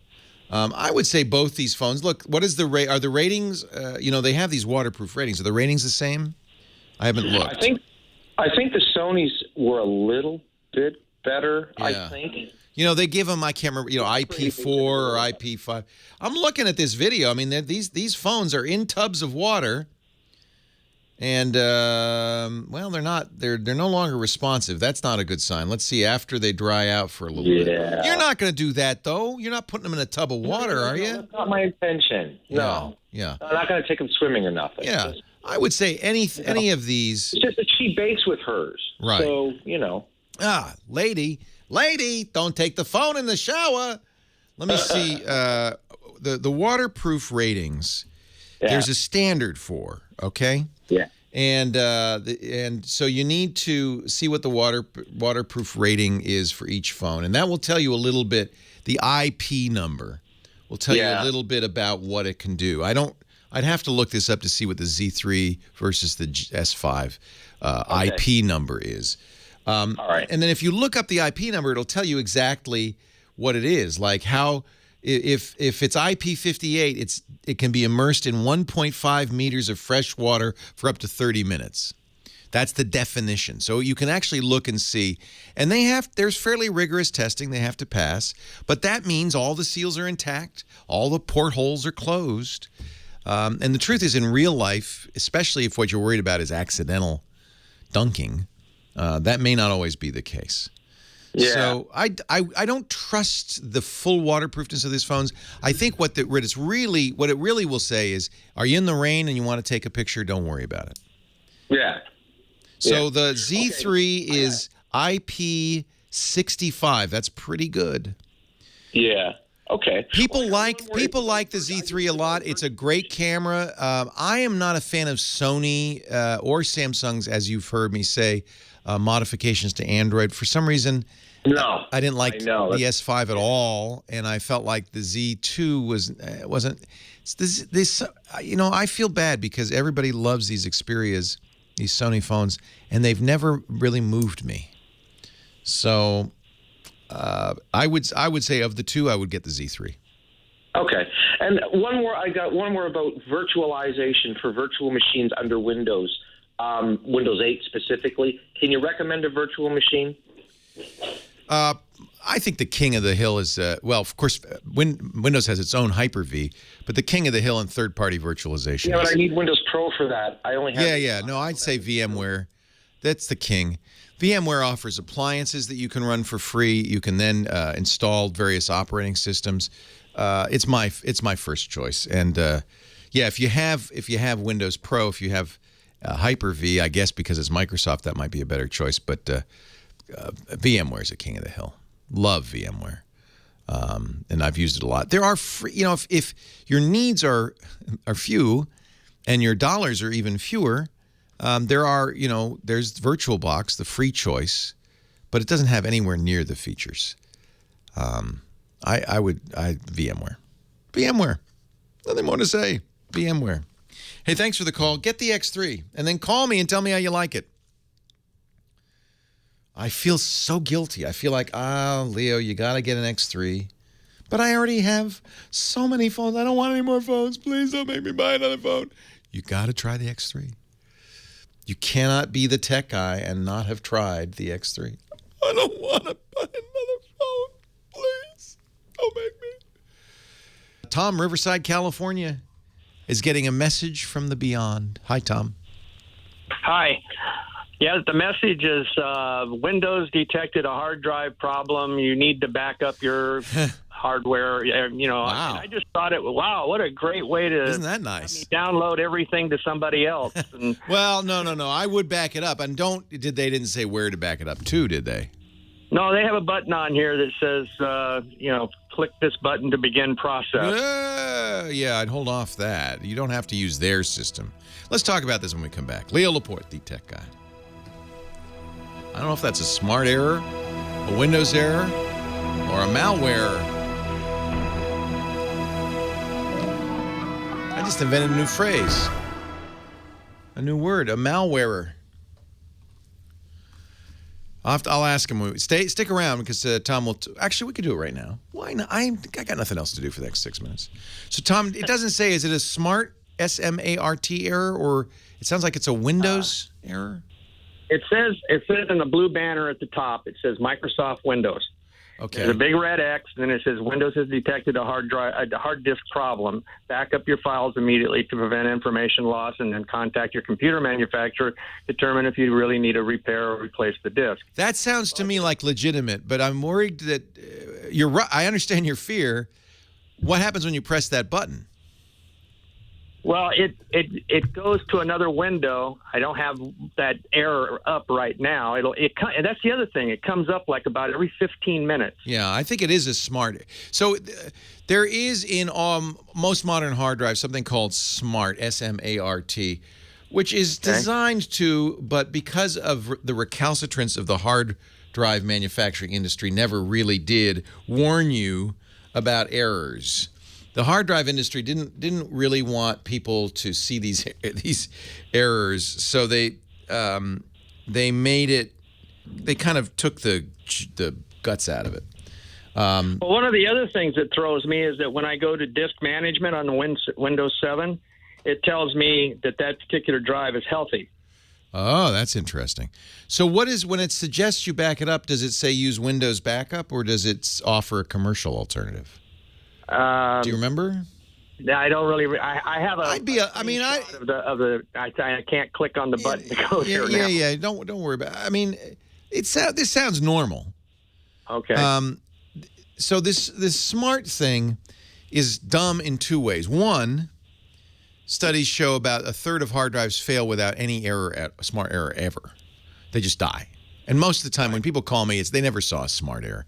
And then two, so that's false positives or false negatives. And then the other problem is SMART often warns you when there's no problem at all. So that's false positives. So how useful is SMART? I don't know. However, if you're seeing this on a regular basis, it certainly would be prudent to back it up. Is there a way to turn that off in the data? Look in your security center. I've never seen this error, but look in your security center and see if you can disable this message. Okay. I bet you can. If it's a real Microsoft error, then you should be able to say, I don't want to see that anymore. You should listen to its warning and make a backup. Yes. But just do like HAL 9000 said in 2001. I suggest we put the drive back in and let it fail. Once you've made sure that you're prudently backing it up, keep using it till it dies, because it's very possible that error message is spurious. Okay. It was suggested to me to use Ghost and make a clone of my drive. That's fine. And put it on another drive. The Ghost that I have is 14.0, and it is too old to do Win 7. Yeah. Do you have any recommendations? Oh yeah, there's some free stuff if you're pretty sophisticated. There's Clonezilla, which is free but requires making a boot disk. Yeah, I wouldn't use Ghost anymore. That's long gone. There are commercial programs like Acronis True Image that are good. There's two programs I use that are inexpensive. Both of them recommended by Steve Gibson, our hard drive guru. He suggests Drive Snapshot at drivesnapshot.de. The nice one about that is you can do it while Windows is running. Okay. So that's a lot easier than Clonezilla. And then now he uses something he likes better. I don't know if it's better or not called. I think it's Drive Imager. Let me see. It has such a generic name that I can never find it. But let me see if I can find it. Yeah, Drive Image from runtime.org. Okay. But they all do the same thing, which is make a Ghost, a exact clone of the hard drive, and that's a good solution. Okay. You know, at that point, if you really wanted to be, assiduous about it, you could then run something like SpinRite. Check disk isn't enough. Run SpinRite, which is $80, so it's like, well, who's going to do that? But if you had a program that would really thoroughly deep check the drive, SpinRite would detect any real error, and then maybe correct whatever the problem was. How old is the drive? I've had this computer for about 2.5 years, and it's a 2 terabyte drive, and I've got about 600 gigs of video on there. Yeah, I would just back it up. You know what? I think this is not a malware. This is a legit error from Windows. It's probably based on smart. The only question is, how smart is smart? And it's unknown. But if it's important data to you, the good news is a 2 terabyte drive is what, $110? Yeah. I would just get a new drive. Yeah, I put a new single terabyte drive in there, and that's big enough to handle what I've got so far. There you go. And then I'll have all the time in the world to diagnose the other drive. Yeah, yeah. And so I think that the warning is good in the sense that all hard drives, like all of us, are on our way to death's door. It's just a question of how soon. Yeah. I know. I'm at that end of it. Some of us are closer than others, and we don't know. That's the problem. If you knew, but you just don't know when that drive's going to go, kick the bucket. So, better to back it up. Okay. Thanks for the call. Thank you very much. My pleasure. Take care. Yeah, I think we can safely say that was real. It wasn't a malwarer. I like that. I've invented a new phrase, the malwarer. Now what? Oh, never mind. Don't worry about it. Marshmallow? Marshmallow. Oh, that's right. Windows 7 does have an image backup, but I don't like it. Partly because don't you have to reinstall Windows to use it? Or does it allow you to make an image that you can copy right over? Good health is just the slowest rate of death. That's right. Oh, Lord. Oh, Lord. So I'm not going to go ever see another concert again. I saw the Grateful Dead in 76. I saw the Rolling Thunder Review in 76. I saw Stevie Wonder, the songs that give life. I've seen the Thin White Duke, and I've seen the Who. I've seen the Rolling Stones and Metallica. I can now stop going to concerts. I didn't hear you say you saw Motorhead. I've never seen Motorhead. You're not, wait a minute. Motorhead or Motorin'? What's the price for flight? Are you talking Night Ranger? No. That's Lisa says that's her favorite band. Oh, really? Yeah. And then, then she says, yeah, I could have seen Fleetwood Mac at the Day of the Green, but REO Speedwagon was playing, so I went over there instead. Who knew, she said, who knew REO Speedwagon would be bigger than Fleetwood Mac? I knew. I could have told you that. Oreo Speedwagon wasn't bigger. Well, maybe at the time they were. Maybe they were right in the middle of their... You got to understand Lisa's generation. She grew up in impoverished musical times when REO Speedwagon and Night Ranger were considered the top of the heap. Well, hey, how are you today? Leo Laporte here, the tech guy. Time to talk computers, the internet, cell phones, home theater, camcorders, all that jazz. 8888 Ask Leo, that's the number. 888-827-5536. I've got to give you the website. I have been remiss because I've talked about it all through the show, but not told you where it is. What? TechGuyLabs.com. TechGuyLabs.com. And we put, it's free. There's no sign up. There's no fee or anything. We put everything I say on the show there. We also put after the fact audio and video of the shows there. You could search by day, by hour, by call. You can even add your own comments. And I appreciate everybody who's been doing that. That's wonderful because then the search gives you my answer, but also other people's thoughts. And it's really, I think, very useful.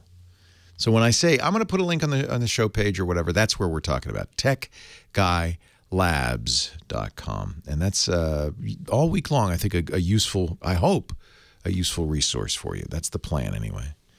And since this is show 1141, I think we have been loading it up with goodies for long enough that it probably has something of value to you. You'll also find a link there to our chat room, which is a lot of fun, very useful. You could say hello to EK Party Man, Red Penguin, Toad Sloth, and Mars Worm. People like that. Yes, you have to make up a dopey name if you're going to be in our chat room, apparently. I used Leo. I don't know. Is something wrong with me? Harlequin.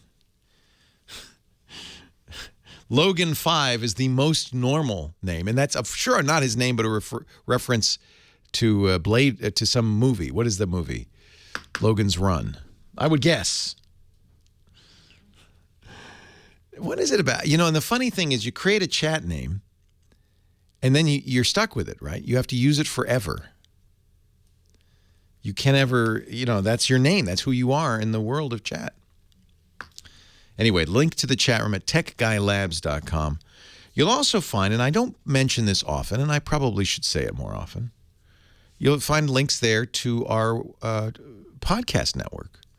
So you may think, oh, that lucky guy, Leo, he just works on weekends, goes home, enjoys the rest of the week, takes time off, sunbathes, plays the ponies, just takes it easy. Yeah. But no. I should be.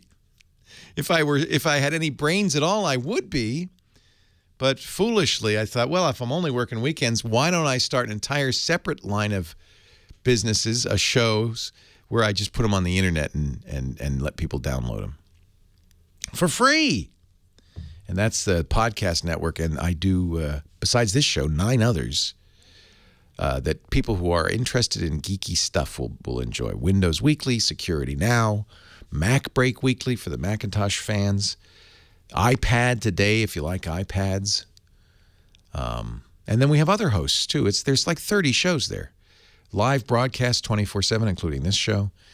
It's all at twit.tv, or just if you go to techguylabs.com, you'll find the link. Yeah, it's called Twit. What about it? You don't like that name? I know what Twit. You don't have to send me an email saying, the Twit is an insult in Britain. I know it is. It was a joke. It stands for This Week in Tech. You don't have to send it. And then there's also the wag on Twitter who will always say, oh, a twit is a pregnant goldfish. Thank you. I did know that. I've known that. Now I know that. 8888 Ask Leo. Back to the phones. I should mention the call we ended last hour with. After we got off the radio, I continued to talk to our caller. We did come to the conclusion that was a legitimate Windows message saying your hard drive's about to die. I haven't seen it very often. It's not something to worry about. It is certainly something to take seriously, to make a backup of your data. Anytime you get a warning, your hard drive's about to die, back up your data, do. It's just a good, backing up your data is a good thing to do all the time. You should always have a backup. Typically those messages come from this smart system that doesn't really work all that well. So half the time the messages are bogus. Your drive is not about to die. Half the time it doesn't say anything at all and your drive does die. You can't rely on it either way. But anytime something says backup, do. And then look in the security center on Windows 7. You should be able to disable, I think you should be able to disable that warning because, that's kind of pretty annoying. Even if you do back it up every 15 minutes, you get told back up. That's annoying. So back it up. Do heat it. Would be prudent. Wouldn't be prudent to ignore it. And then just disable it and continue to use the drive, making sure you continue to back up. And this is why, in fact, let's do the Carbonite. Let's mention Carbonite. This would be a good place to mention Carbonite. And then we'll get back to the phones. We'll talk next to Eric in Cathedral City. He wants to print from his iPad. I can help you do that. Carbonite Online Backup, one of our fine sponsors, is really the solution to all of this because Carbonite is backup that is always on, is always backing up. It's continuous. It's backup, frankly, you can forget. Not many products in the world of computing that, you'd say, oh, the best thing about this is I can forget I'm using it. This is one of them. Install Carbonite and your worries are over. You've always got a good backup. To the cloud, to the internet. Now, you probably know that I trust and use the cloud, but maybe you're wondering, what is the cloud? How secure is it? In Carbonite's case, extremely. The cloud is, of course, the internet. You're backing up to the internet, and the advantage of that is you're getting the data off-site, so off-premises. So if there's a fire or somebody steals your stuff, you still have a backup somewhere else. Is it private? Yes. Carbonite uses strong encryption to get it up there, SSL, and encrypts it on their own servers, so your files are safe and privacy protected. You can try it for free at Carbonite.com, and you'll get 2 free bonus months when you use my name, Leo. I put my important data in Carbonite. I put my trust there, and my kids, my family's stuff, it's all backed up on Carbonite. And my business stuff, too. Carbonite's data centers are safe, secure. They're temperature controlled. They're guarded 24/7. They have uninterrupted power. That's better than your home computer. And the backups are backed up. I love that. I trust Carbonite, so should you. Visit Carbonite.com. Get 2 free bonus months when you use my name, Leo. Carbonite, you got to back it up to get it back. So do it right with Carbonite. Eric, Cathedral City, Leo Laporte, the tech guy. Hi, Eric. Hey, Leo. How you doing? I'm well. I'm a huge fan. I'm a huge fan. I've listened to you since day one on KFI. It's 10 years, my friend. Yep. More than 10 years. Wow. Thank you. I appreciate it. No problem. So anyway, here's my situation. So I have a Windows computer network. I got two computers. One is Windows Vista. The other one is Windows 8.1. I have 2 printers. One is a Wi-Fi printer. It's a Kodak 9000 series, and the other printer is a laser printer that's shared on the network. It's an HP 4000, really old. Mm-hmm. I want to print from my mom's iPad when she wants to get like a recipe or something like that. Yeah. And AirPrint doesn't seem to want to work with those. So what should I do? Okay, so there's 2 ways to print from an iPad. One is Apple's technology, AirPrint. In order for that to work, the printer itself has to have AirPrint in it. They have to have licensed it and blah, blah, blah. Right. I presume that those don't. The other way to go is a lot of printer companies make their own software for the iPad. It doesn't work as well. This predates the AirPrint technology because the iPad, you couldn't print from an iPad when it first came out at all. So companies like Epson and Canon, probably Kodak, I don't know, you'll have to look, made software that you would install on your iPad. It was kind of kludgy. You'd have to send the file to print to the software. Then the software would, it wasn't ideal. AirPrint has superseded it and works much better. But if you don't have AirPrint on your printer, at least start by going to the App Store and seeing if you can find an app for that particular printer. If you can't, I'll tell you another way to do this when we come back. Leo Laporte, the tech guy.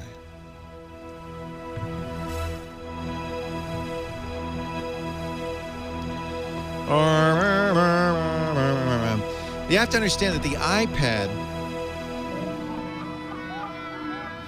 is a computer designed for people who don't want to or know how to, or for whatever reason are not computer experts. They don't know how to use a computer. It's an anti-computer computer. So one of the things they do with the iPad is they don't have a file system. There's no concept of files even. Think about it. There's no concept of files on the iPad. Well, what if I use Pages? I got a word processor. Well, yeah, you have documents. But those documents are only visible to Pages, and you can only do with those documents what Pages let you do. Now, there's a little exception here. You can send a document from one app to another in some cases, in some ways. So that's how this printer exception works. You can, if the original app, like Pages, supports it, you can send it to the printer app, and the printer app then can print it. Or the PDF app can then make it a PDF. So Goodreads is a good one. Somebody's asking, how do I make a PDF? If you can send it to Goodreader, then you maybe can make a PDF out of it. Not Goodreads, Goodreader. Or there are a lot of other apps that do that. But that's just a real limitation on the iPad, but that's by design.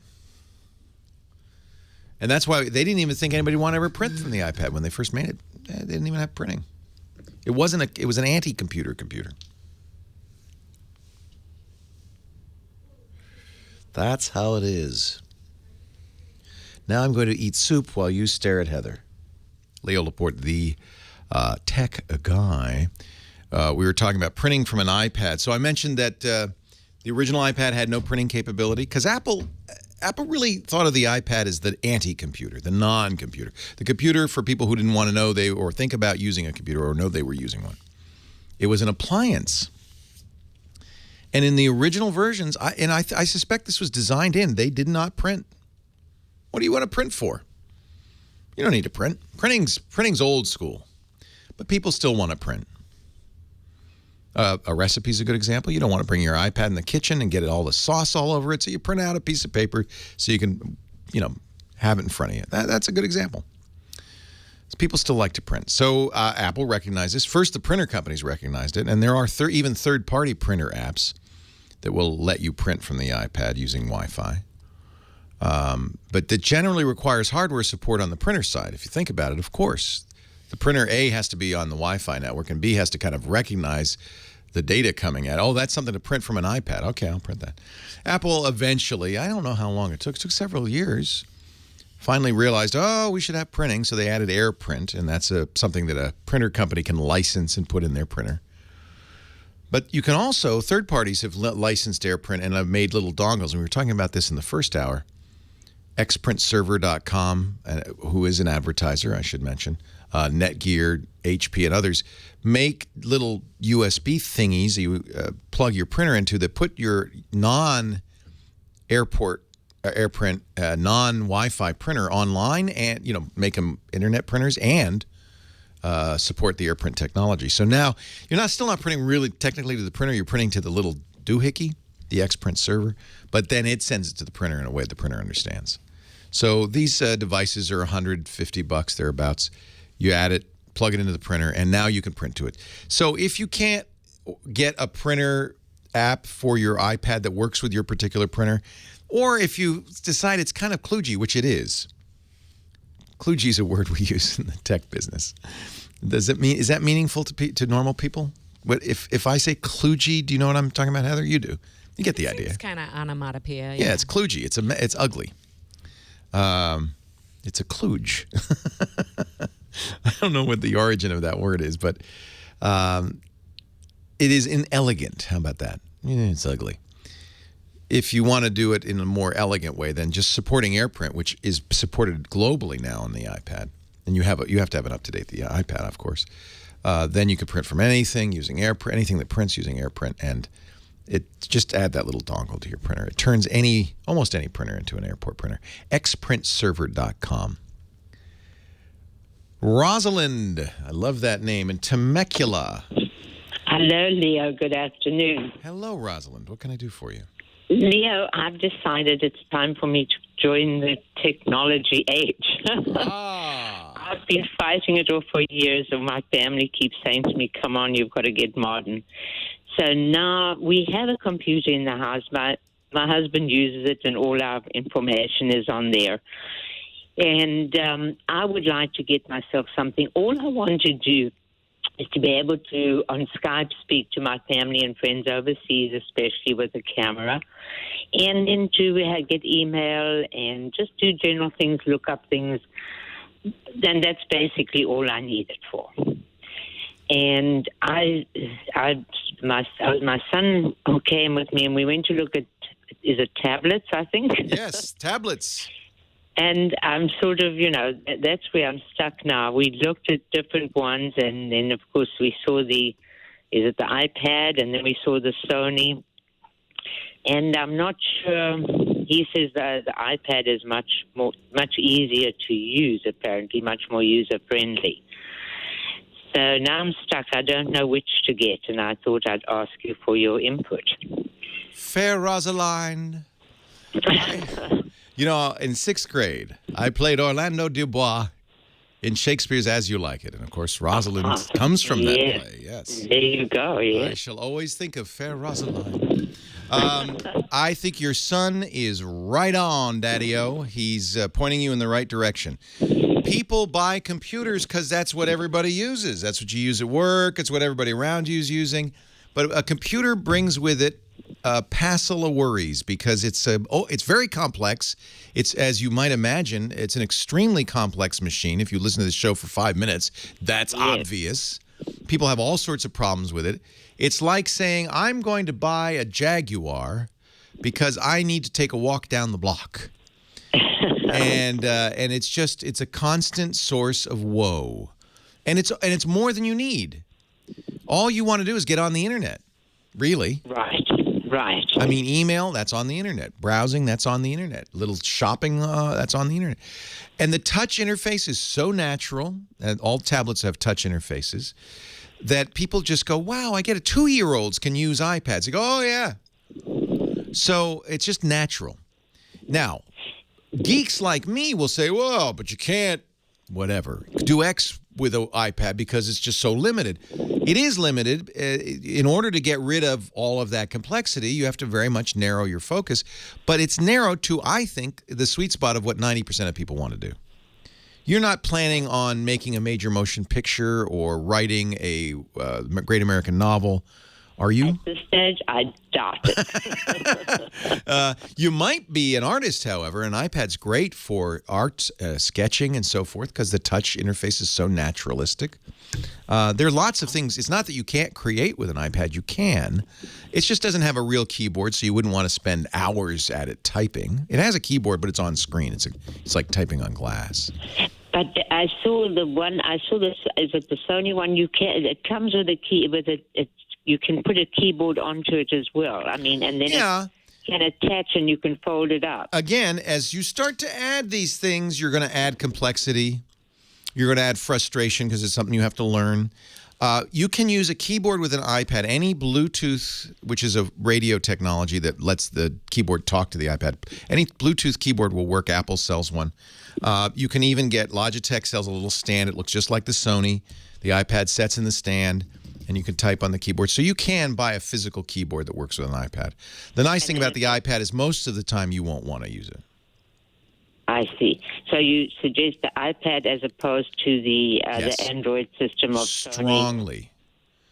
Really? Because of the variety of applications available for it. The App Store on the iPad and the iPhone is mature. It's the original App Store.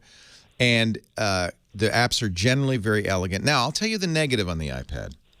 There's no consistent user interface. It's touch, but nobody's agreed. We're starting to get there, but nobody's really agreed on what swipe left means versus swipe right versus tapping versus holding. And so each program is a little bit of an adventure, but not bad. You're going to love the iPad, Rosalind. It's worth the money. Absolutely. It's the creme de la creme. Do not get the Sony. Get the iPad.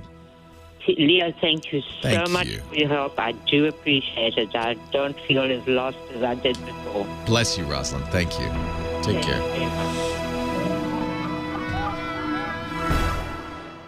Tech Guy Show brought to you by a company that saved my booty about 10 years ago FreshBooks.com. You know about FreshBooks? I did not know about it when I was traveling to Canada every month to do the TV show up there.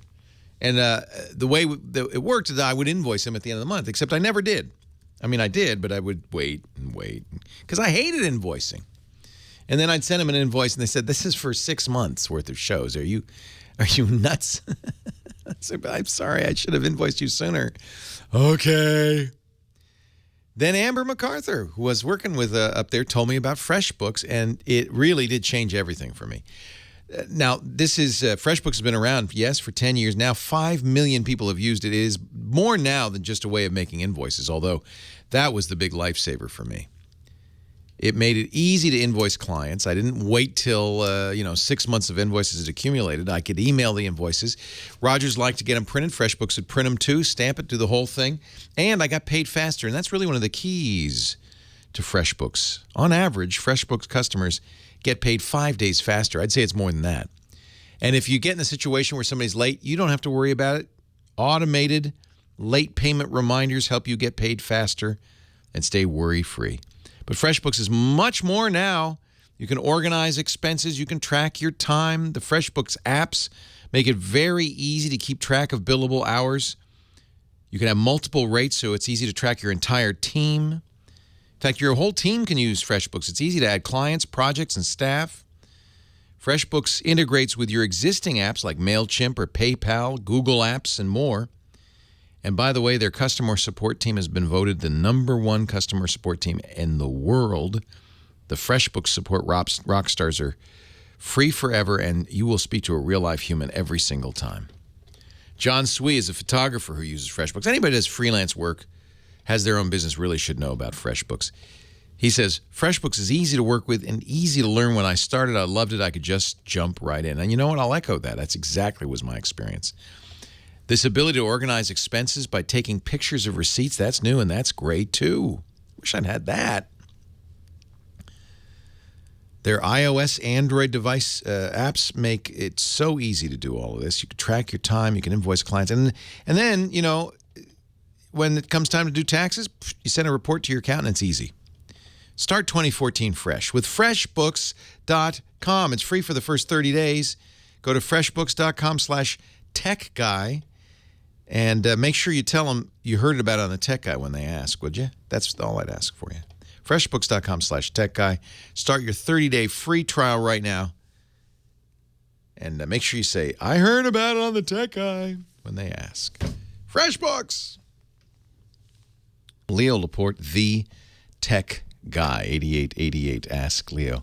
That's the number. Now, you may listen to me and say, Leo, sometimes I hear you recommend a Dell. Sometimes Nexus 7. Sometimes I hear you recommend an iPad. What is it? Well, it depends on the person. There really is no perfect technology for everybody. No, generally everybody must get thing.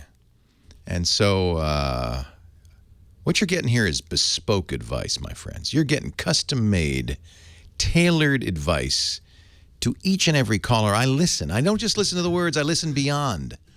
I listen to the person behind the words, and I try to understand what the need is.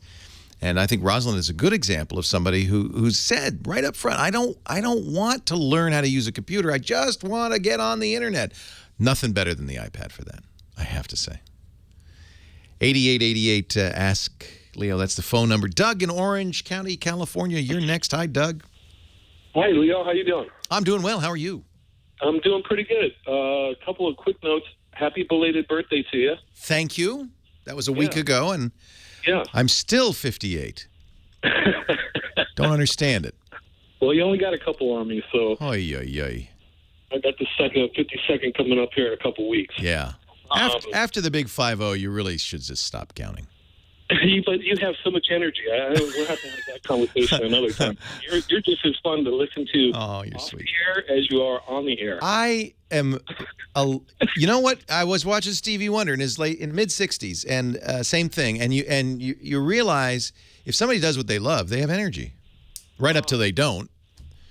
Anyway. Well, maybe you just answer the question for me. Okay. I'm not doing what I'm supposed to be doing. Yeah, do what you that's exactly right. Do what you love. The energy will follow. I'll tell you, this is what I've got on my lap right now. Is I'm trying to help make a decision for my kid. Okay. He's 18. I'm kind of, I'm in the background trying to help him. I've got a couple of teenagers, another one not too far behind him. Good for you, Dad. That's great.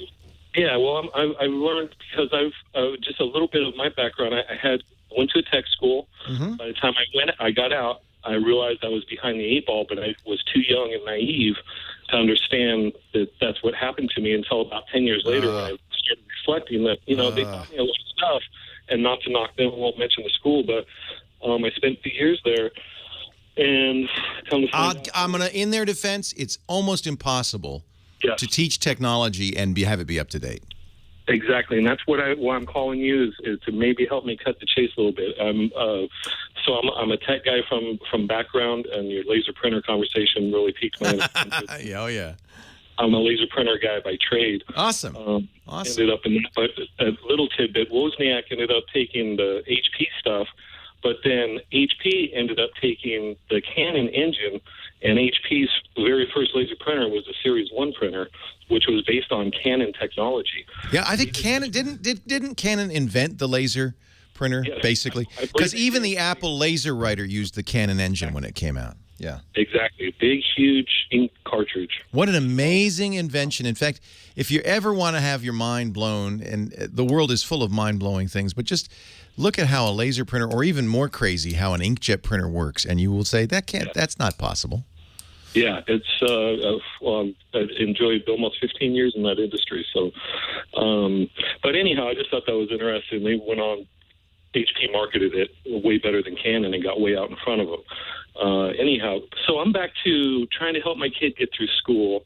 Now with the advent of the internet, and I teach them very strongly, got all the information at your fingertips. I'm online and trying to figure out. I am also a converted Microsoft guy back from Windows 3.1. Okay. So I spent so many years being what I call myself a security guard for Bill Gates. And we all had to be. So your son's 18. Is he thinking about a career in technology?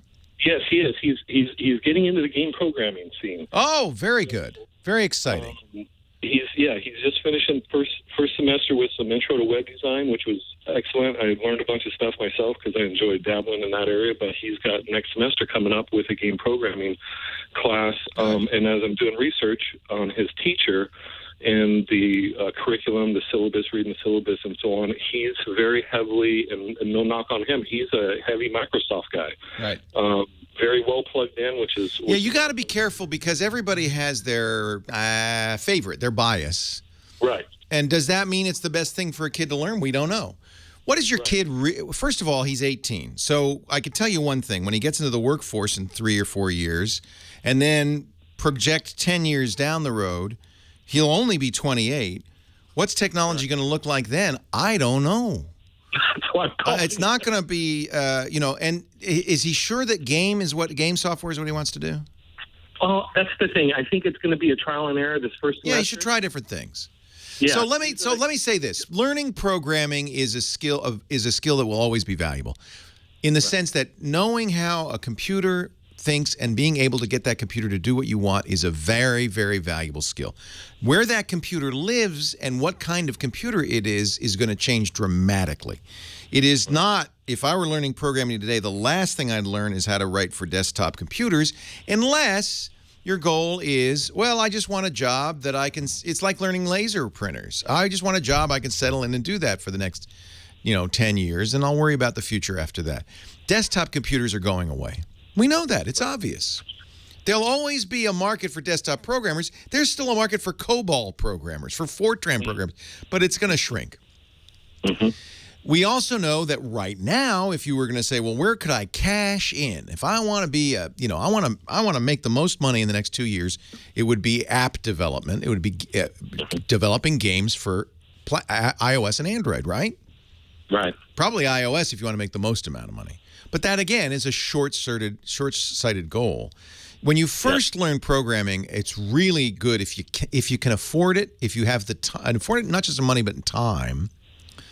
It would be best to learn programming from first principles as an art, as the art of expressing and solving a problem independent of hardware. It is a way of thinking. It's like learning, in some ways, it's like learning math, kind of abstract mathematics. It's because what happens is, of course, we get very pre-professional and say, well, I need to learn how to write in C# for Windows 7 and 8 because that's the market today. But that's if you're in a hurry, I guess, but it wouldn't be the best way.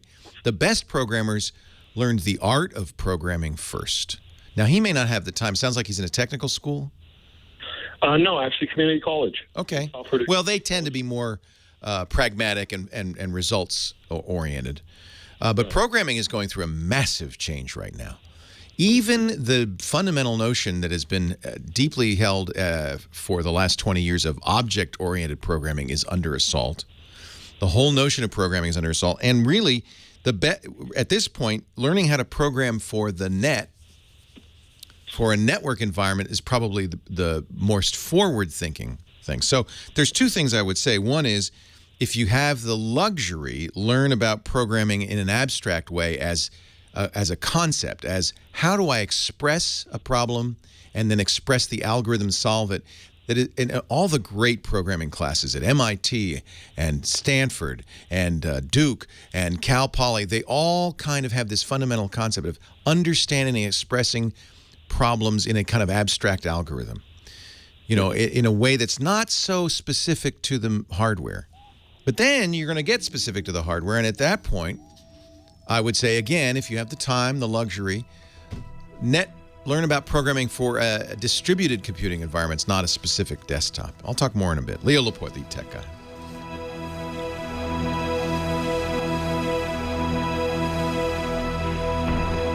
Programming is not carpentry. That's the difference. Somebody said that's like learning carpentry in an abstract way. I agree that if you think of programming as carpentry, you should learn how to hammer a nail first. But it isn't. And if you program like a carpenter, you will rapidly get into a dead end. Because you can't build a program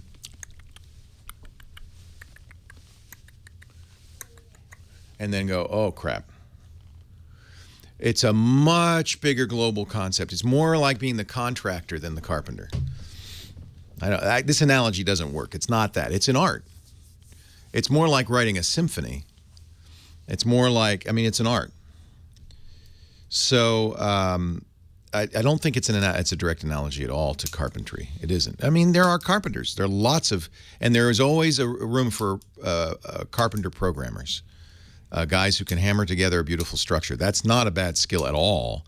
And that's if you want to just say, I want to learn something and I want to get a job tomorrow, that's good. Because nobody's going to hire some guy who says, well, I understand the abstracts of expressing and solving problems. That's not a job skill. That's a fundamental skill that everyone should know, frankly, not just programmers. But that's a fundamental skill that then makes you a better carpenter. But if you need a job right away, you don't have that luxury. You got to learn how to carpentry. But you'll never be a great programmer that way, I don't think.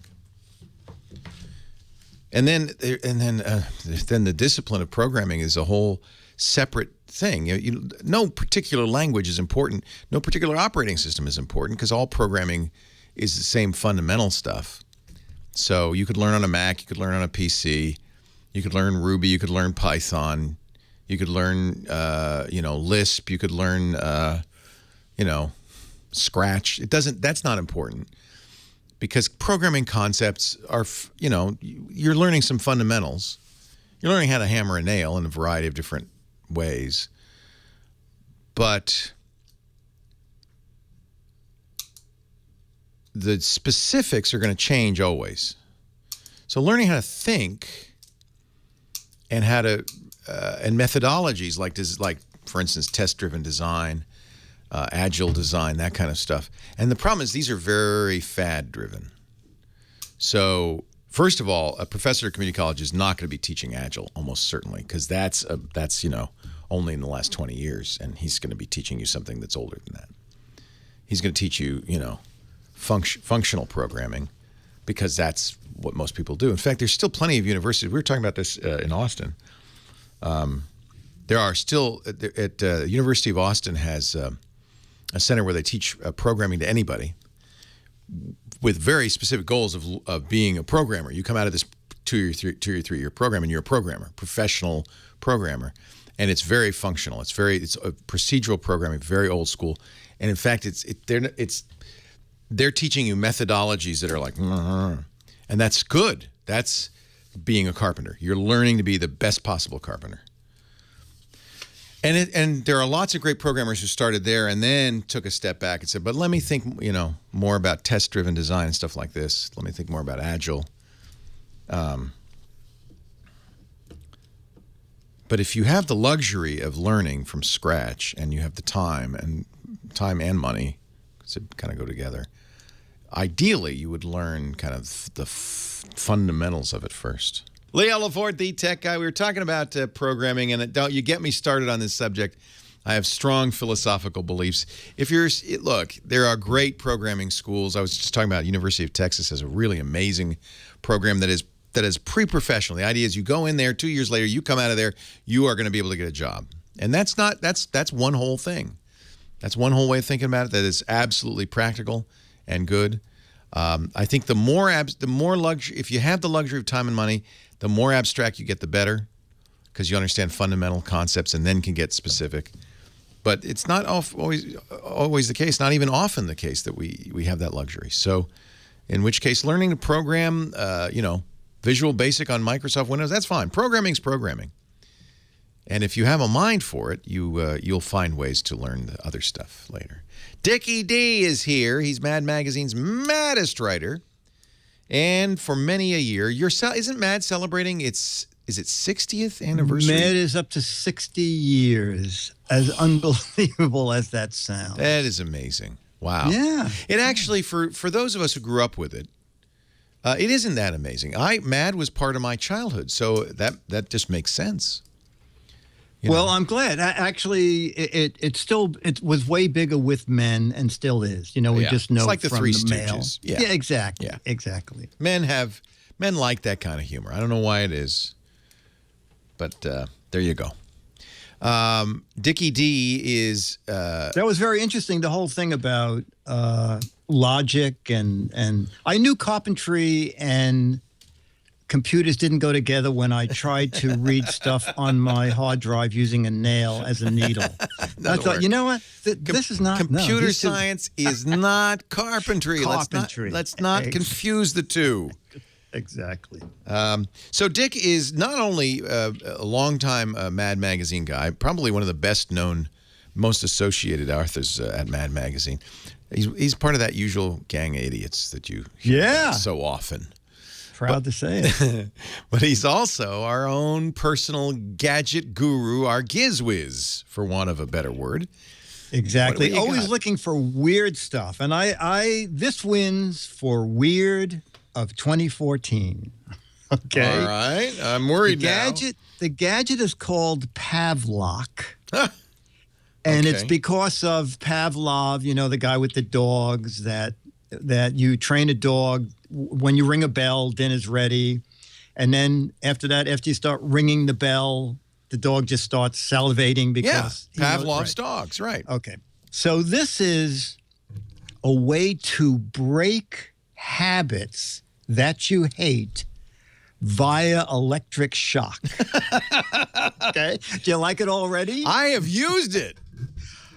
What? Becky Worley, Good Morning America, brought it last Sunday. She brought a Pavlock watch in, and she said, "You want to see what it feels like?" I said, I did too. It shocked me. It really does. I jumped. It's not lethal. No, it's not. But it's enough to get your attention. It does. It really does. It's like self-tasing. Yes, that's exactly right. That's exactly right. So the object is you download the software, you buy the Pavlock, and then you download software, and then you put in that I must go to the gym once every day, and you tell the app what your gym is, and it uses GPS location to know if you went there on a particular day. Yeah. And if it doesn't, you get zapped. And then now it's to me, it felt like a strong static shock or something. It's It's adjustable, Was right? she on full? Because it is variable. I'm sure, knowing Becky, she made it all. She turned it all the way up. Yeah. Did she make you stand in a pail of water? No. She did. It hurt. Yeah. Yeah. I took the medium shock. There's a 110 and a 220 apparently. Yeah, that's right. Yeah. Exactly. It was enough that I would do anything not to have it happen, and I guess that's the point, right? It is the point, and they were just going on Indiegogo when I spoke to the guy with it, and I was interested to see, are people really interested in this?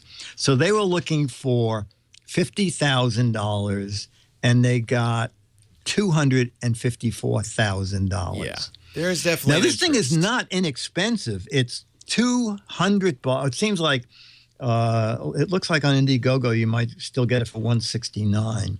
Yeah, but I don't know if they've reached their funding. It might be over. Right? You know what? On their own website, you can pre-order at $199, and it's not being delivered to May 2015. Okay. So you'll be as fat as a house by then. So what I played with, what you played was a prototype. Yes, exactly. Right. Exactly. A non-lethal prototype.